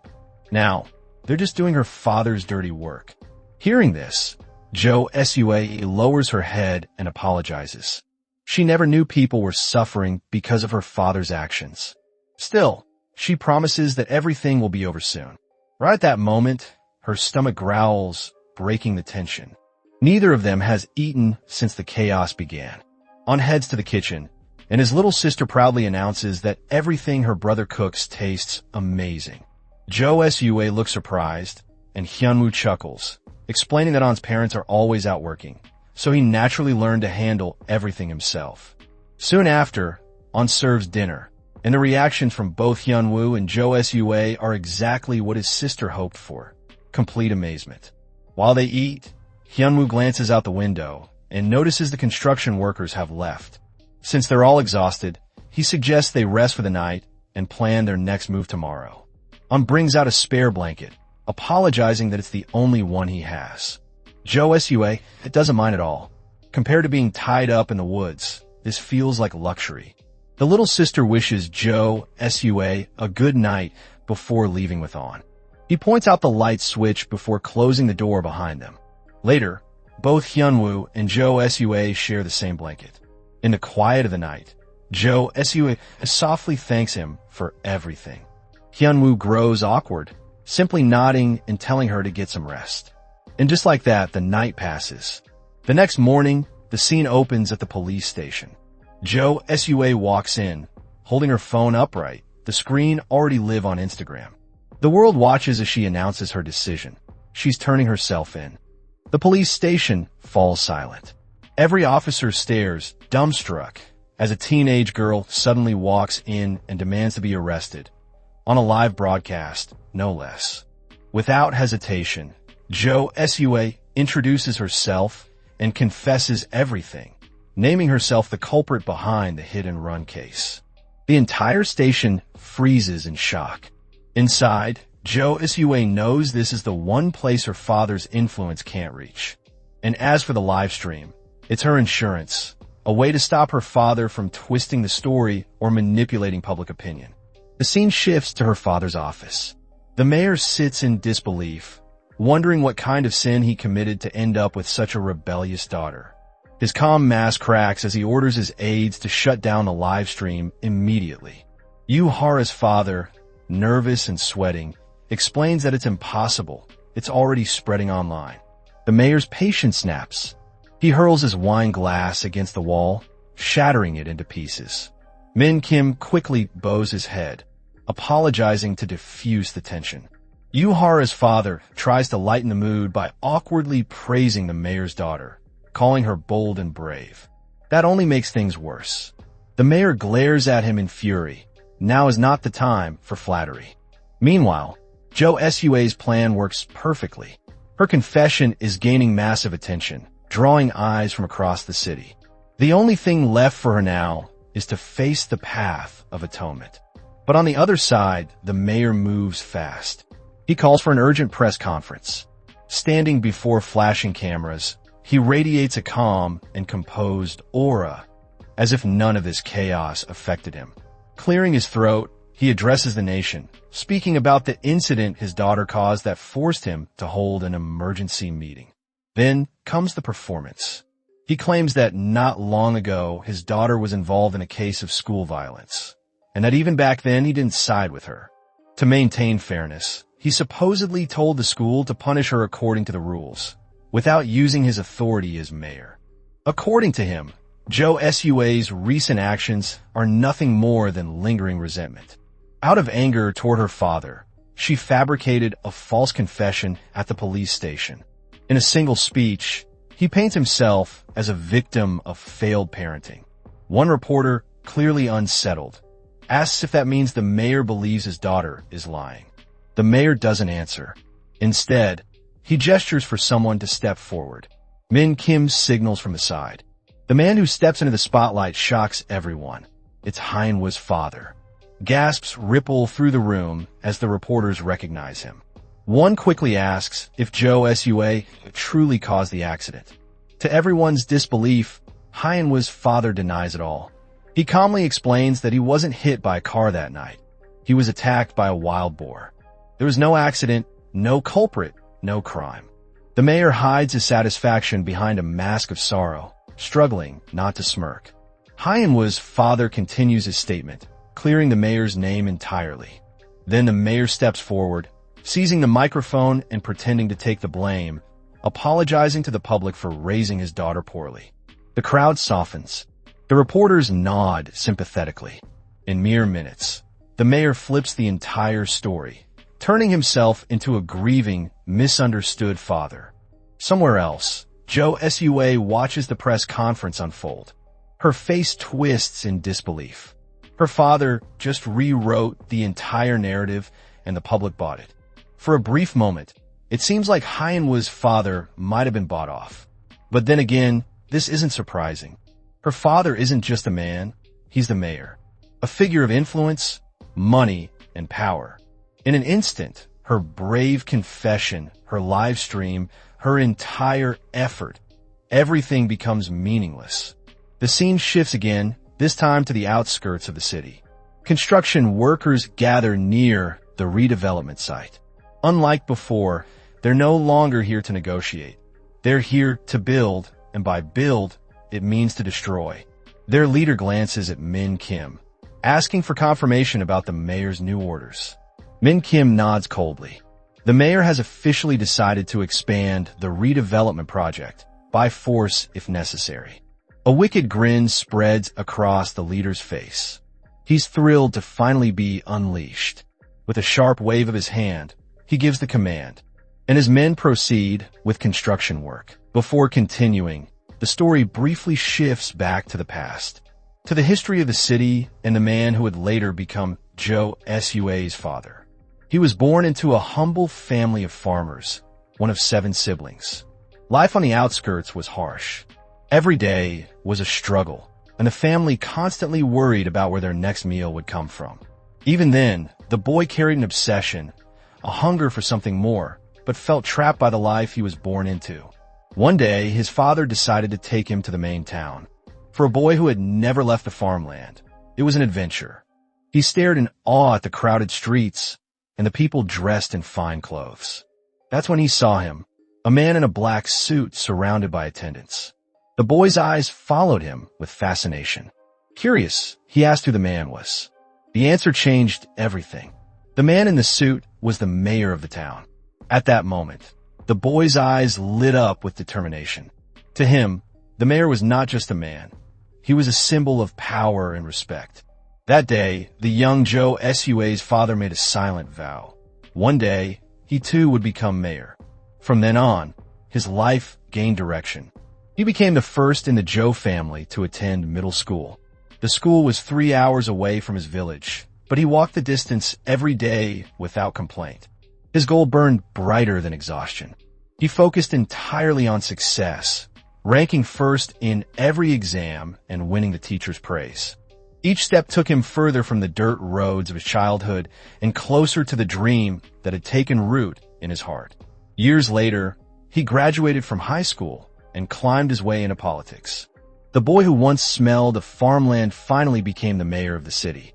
After reminiscing about those days, the man exhales deeply, pulled back to the present. Min Kim enters his office, updating him on the progress of the construction project. The mayor listens silently for a moment before realizing the truth. He might not get another chance to hold this position. His eyes sharpen. Without hesitation, he gives a new order. Accelerate the redevelopment project, no matter the cost. The story cuts back to the present day. The redevelopment site bursts into noise from the workers. The loud commotion forces residents out of their homes. Confusion spreads through the streets. Hyunwoo watches the chaos unfold and suggests escaping while they can. But to his surprise, On refuses. He stands firm, explaining that they have nowhere else to go if they lose this place. On decides to stay and protect what's left, leaving his little sister in Hyunwoo's care. Hyunwoo stares at him in disbelief, wondering if the guy has completely lost it or just watched too much anime and thinks he's some tragic main character. Regardless, the construction workers continue their task. Their job is simple: drive out the residents by threat or by force. The compensation they offer is pitiful, barely enough to buy a week's worth of food. One worker starts taking things too far, waving a steel pipe at an elderly woman. But before he can strike, someone steps in. It's On. His eyes burn with anger as he glares at the man, warning him without words to back off. The leader, clearly irritated, orders the workers to continue. But On refuses to stand down, shouting for them to stop tormenting people who are already struggling to survive. Before he can react, another worker sneaks up from behind and strikes. The blow lands hard. On collapses, becoming the first casualty of the redevelopment conflict. The construction crew resumes their rampage, forcing residents out one by one as cries echo through the neighborhood. Meanwhile, Min Kim reports back to the mayor, confirming that the area has been cleared and all residents have been driven out. The mayor listens in silence, satisfaction flickering across his face. Finally, he gives his next command: begin full-scale construction immediately. The scene opens inside a quiet hospital room. On lies unconscious. Moments later, his eyes slowly open. The first thing he sees are Jo Sua and Hyunwoo waiting by his bedside, relief washing over their faces. On struggles to sit up and immediately asks about the other residents. Hyunwoo lowers his gaze, revealing that everyone has been evicted. Realizing how powerless they were, On's expression sinks. Jo Sua apologizes, blaming herself for not being able to stop it. But On shakes his head, believing it isn't her fault. He questions whether they even have the strength to fight someone as powerful as the mayor. Jo Sua isn't ready to give up. In her mind, On has already surrendered too easily. There's still one last card left to play. Turning her gaze toward Hyunwoo, she signals that it's time.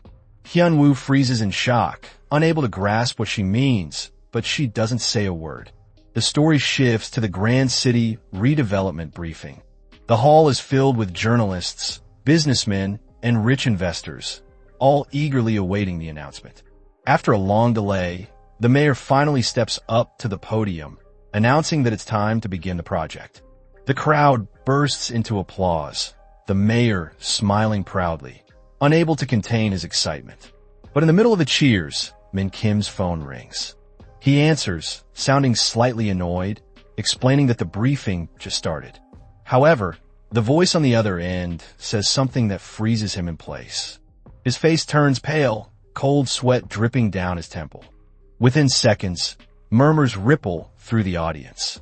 People begin checking their phones, their faces shifting to shock all at once. The mayor looks confused, not understanding what's happening. Min Kim rushes over and whispers the situation in his ear, showing him the live news broadcast on his phone. The color drains from the mayor's face. The hit-and-run video has been leaked nationwide. According to the report, experts confirmed the footage is real. It wasn't AI-generated or fabricated. At that moment, Mayor Jo is completely cooked. No excuse can save him now. The scene shifts to Jo Sua and Hyunwoo. Hyunwoo feels uneasy, even though he was the one who started everything in the first place. Jo Sua, however, remains calm. Everything is going according to plan. Ban Jiho appears from the corner and signals Jo Sua, it's time to go. She nods and prepares to leave the city.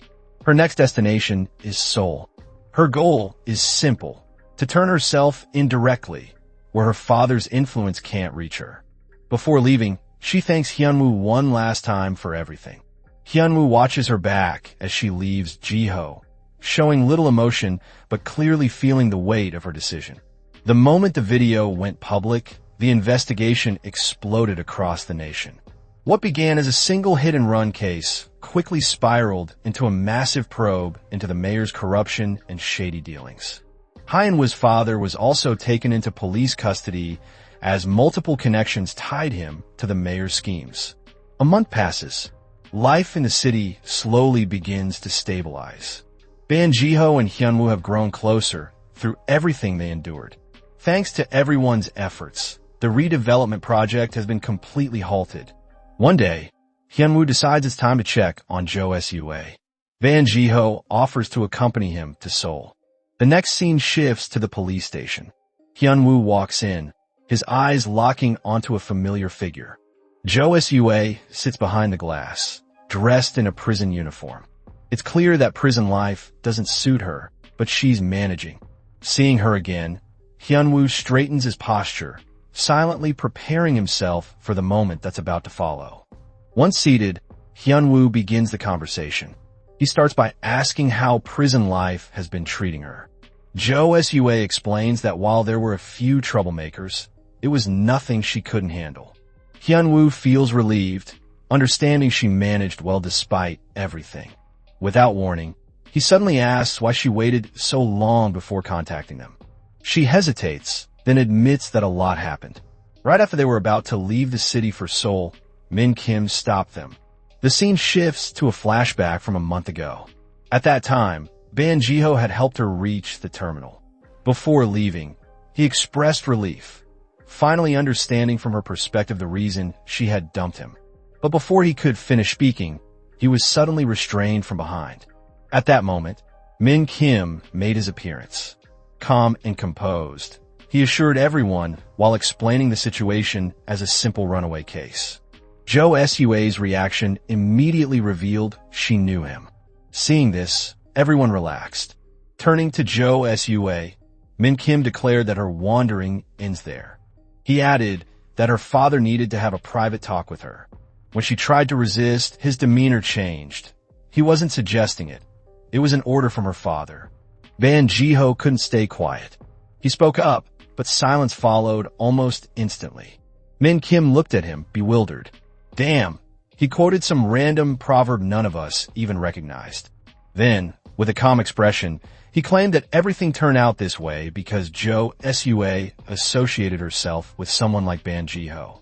If only she had listened to her father, she wouldn't be in such a mess. Ban Jiho's tone turned mocking.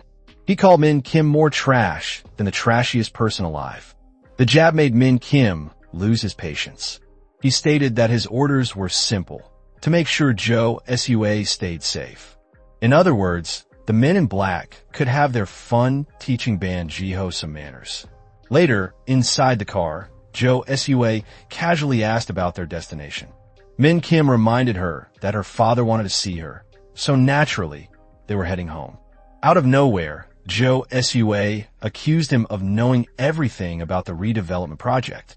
Min Kim remained silent.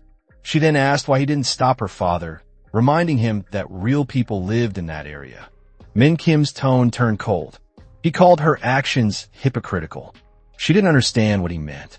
He clarified that she wasn't one of the people living in the redevelopment area. She was part of the majority that wanted the project to happen. So rather than feeling pity for them, he told her to come to her senses. He concluded that she had no real reason to protect those people. That statement struck her deeply, forcing her to recall the moments she spent at On's place. The laughter, the warmth, the sense of family she found there. Not long after, the scene shifted to her home. Inside her father's office, the man sat behind his desk, completely wasted from alcohol. Jo Sua looked concerned. Ignoring her, he began reminiscing about her childhood. how she used to run barefoot and beg for hugs, how obedient she once was. Now, he asked why she had changed so much and why she kept pushing him away. Jo Sua didn't answer directly.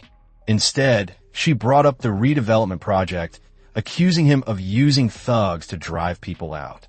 Her father didn't see anything wrong with it. That's when she pleaded with him to stop the project, explaining that her friends live there. Calmly, he asked if she knew the city's current population. Without waiting for her reply, he revealed it was 300,000. To him, it made no sense for a mayor to ignore the majority for the sake of 200 beggars. Jo Sua then asked about the supposed benefits of the redevelopment project. Her father seemed shocked that his daughter didn't understand. He explained that by tearing down the rundown neighborhood, new hospitals and modern buildings could be built. The city would thrive in both economy and population. Her gaze sharpened as she realized this would also help him get reelected as mayor. Her father didn't deny it directly. He simply said it was all for the good of the city. Realizing no one would win this argument, Jo Sua asked for permission to leave. Her father granted it, but before she could go, he instructed his rebellious daughter to hand over her phone. It turned out he had noticed the faint glow of her phone screen in her pocket. She had been recording the entire conversation. In the end, he sighed and muttered that she never failed to disappoint him. Min Kim gestures for Jo Sua to hand over the phone. Without hesitation, she places it on the table with a loud thud. Her father, already suspicious after everything that happened, expected she might try to pull something like this. But to his shock, it wasn't a recording at all. The phone call was still active. Someone had been listening the entire time.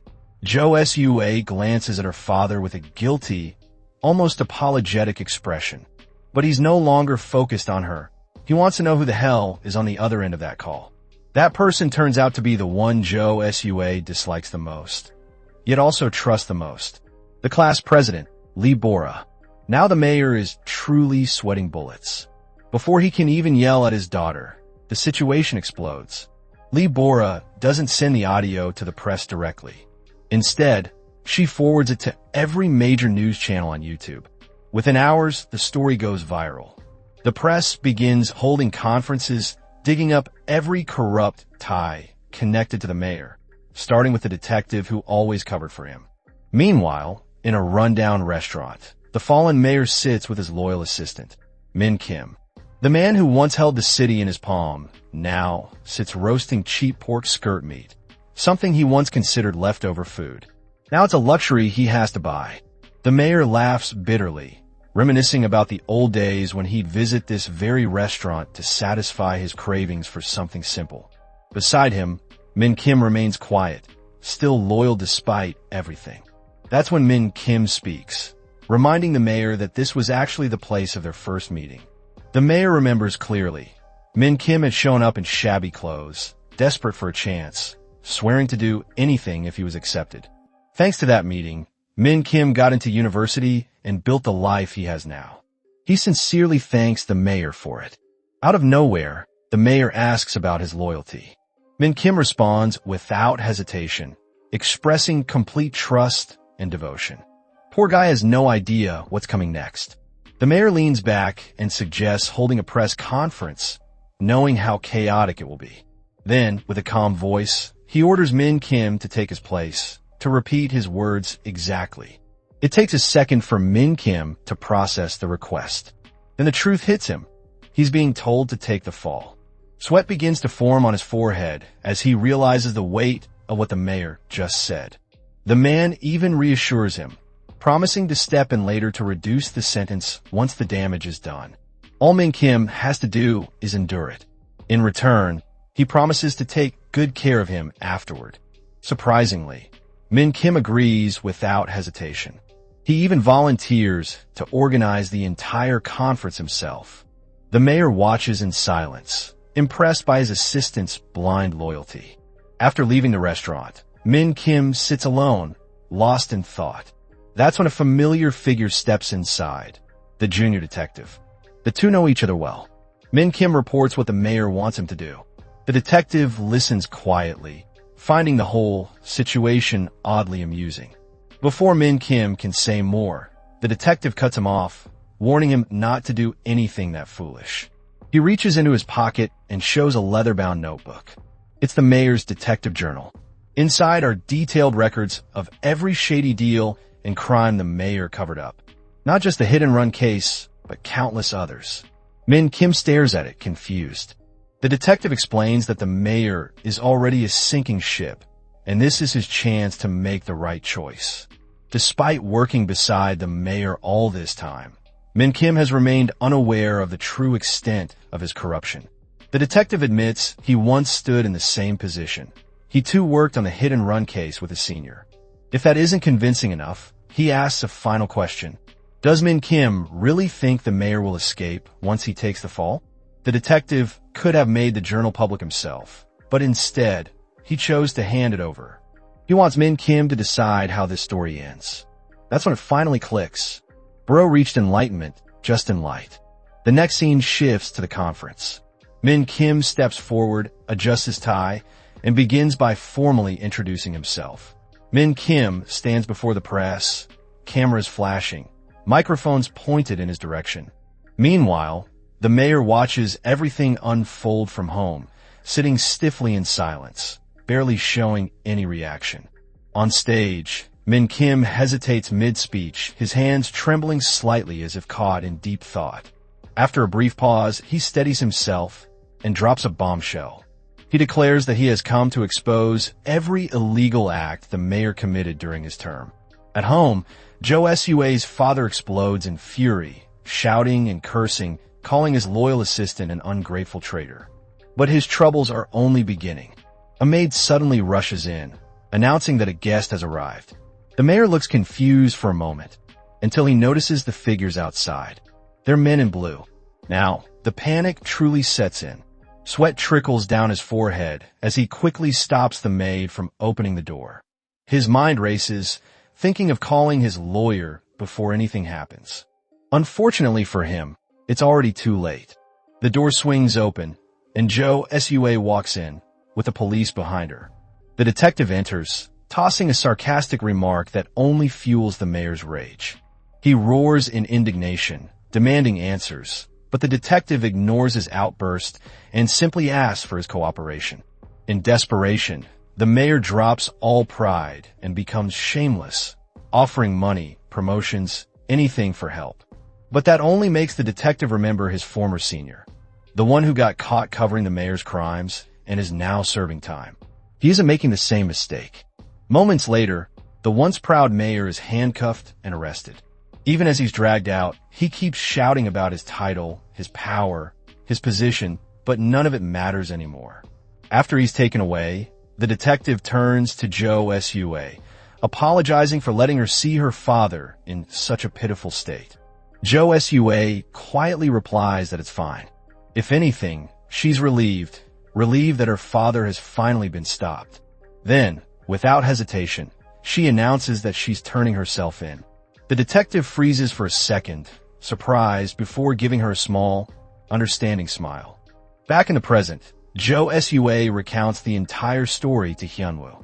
After listening to everything, Hyunwoo asks if she's still in contact with her father. Jo Sua admits she hasn't heard from him, even though she has sent letters. He then asks about her sentence, and she calmly reveals it. 5 years. Hyunwoo is stunned. It turns out her father sent his best lawyers to reduce her sentence, but she rejected them all. For once in her life, she wanted to face the consequences and achieve something without her father's help. Hearing that, Hyunwoo apologizes, believing everything that happened was his fault. But Jo Sua insists otherwise. It was her choice to serve her sentence and live proudly afterward. She also adds that, one day, she hopes Hyunwoo will truly forgive her. Hyunwoo, ever dramatic, places his hand on the glass, separating them, and declares that she has already been forgiven. In fact, forgiveness began the moment she visited him in the hospital and chose to turn herself in. Tears well up in Jo Sua's eyes as she thanks him sincerely. Hyunwoo promises to wait for her, no matter how long it takes. Time passes. People change, grow, and learn from their mistakes. The writer reminds that no matter our wrongdoings, we must face them to move forward. 5 years later, the gates of the prison open, and Jo Sue steps out, free at last. Waiting for her outside are familiar faces, Hyunwoo and the others, smiling warmly. Her long journey has finally come full circle. In the epilogue, Jo Sue and her friends return to the city. For the first time in a long while, she feels free. Her father has been turned in, the redevelopment project scrapped, and the city finally feels at peace. Ironically, the new mayor happens to be someone from the very group that once opposed her father's plan. That's also the first place Jo Sue decides to visit. Proof that everything has truly come full circle. It turns out On got accepted into medical school. He's officially on his way to becoming a doctor. And of course, he can't help but brag a little about it. After trading a few playful jabs with Jo Sue, Lee Bora jumps into the conversation. She teases that things won't be so easy for Jo Sue and now that she's planning to enter university herself. Jo Sue is surprised to learn that Bora actually retook the university exam because she fell slightly short of her target major the first time. When asked about her choice, Bora proudly reveals her goal, to become a journalist. It all started thanks to Jo Sue's tip about her father, which pushed her into investigating and storytelling. Now, she cheerfully announces that she's working as an entertainment journalist. Basically, she writes articles about celebrities and K-pop stars. And to top it off, she even managed to score tickets to see their favorite idol from high school. As for Kim Bitna, she followed her business path and now works as a hairstylist. Suddenly, Hyunwoo suggests they grab something delicious to eat. The scene shifts to a Chinese restaurant, where a wide spread of dishes covers the table. Jo Sue can't help but be amazed by the sight. Turning to Hyunwoo, she compliments his hairstyle. He admits that he's just an office worker now, so he tries to keep his looks simple. But Jo Sue disagrees. She thinks he looks great. Kim Bitna, being playful as ever, suddenly suggests that On should cover the bill since he's basically a doctor now. On tries to explain that he's just an intern, but when his little sister insists, he immediately agrees. Clearly, she's his weakness. But before anyone can laugh further, Jo Sue suddenly freezes. Her eyes widen in surprise, because standing at the entrance is someone unexpected. It's Yuhara, and she looks just as shocked. The entire group falls silent. And beside Yuhara stands someone familiar. Nasku, another classmate from high school. They make brief eye contact before Nasku awkwardly decides to leave. One thing's for sure, those two definitely seem close now. Jo Sue sits back, still surprised by how many old faces have reappeared in her life. But there's still one person she hasn't seen yet. The scene transitions to the Korea National Gym. It turns out, Hyunwoo had promised not to tell Jo Sue about this match. But of course, she found out. And when she does, her face lights up with a smile. Inside the ring, Ban Jiho stands tall, preparing for his next boxing match.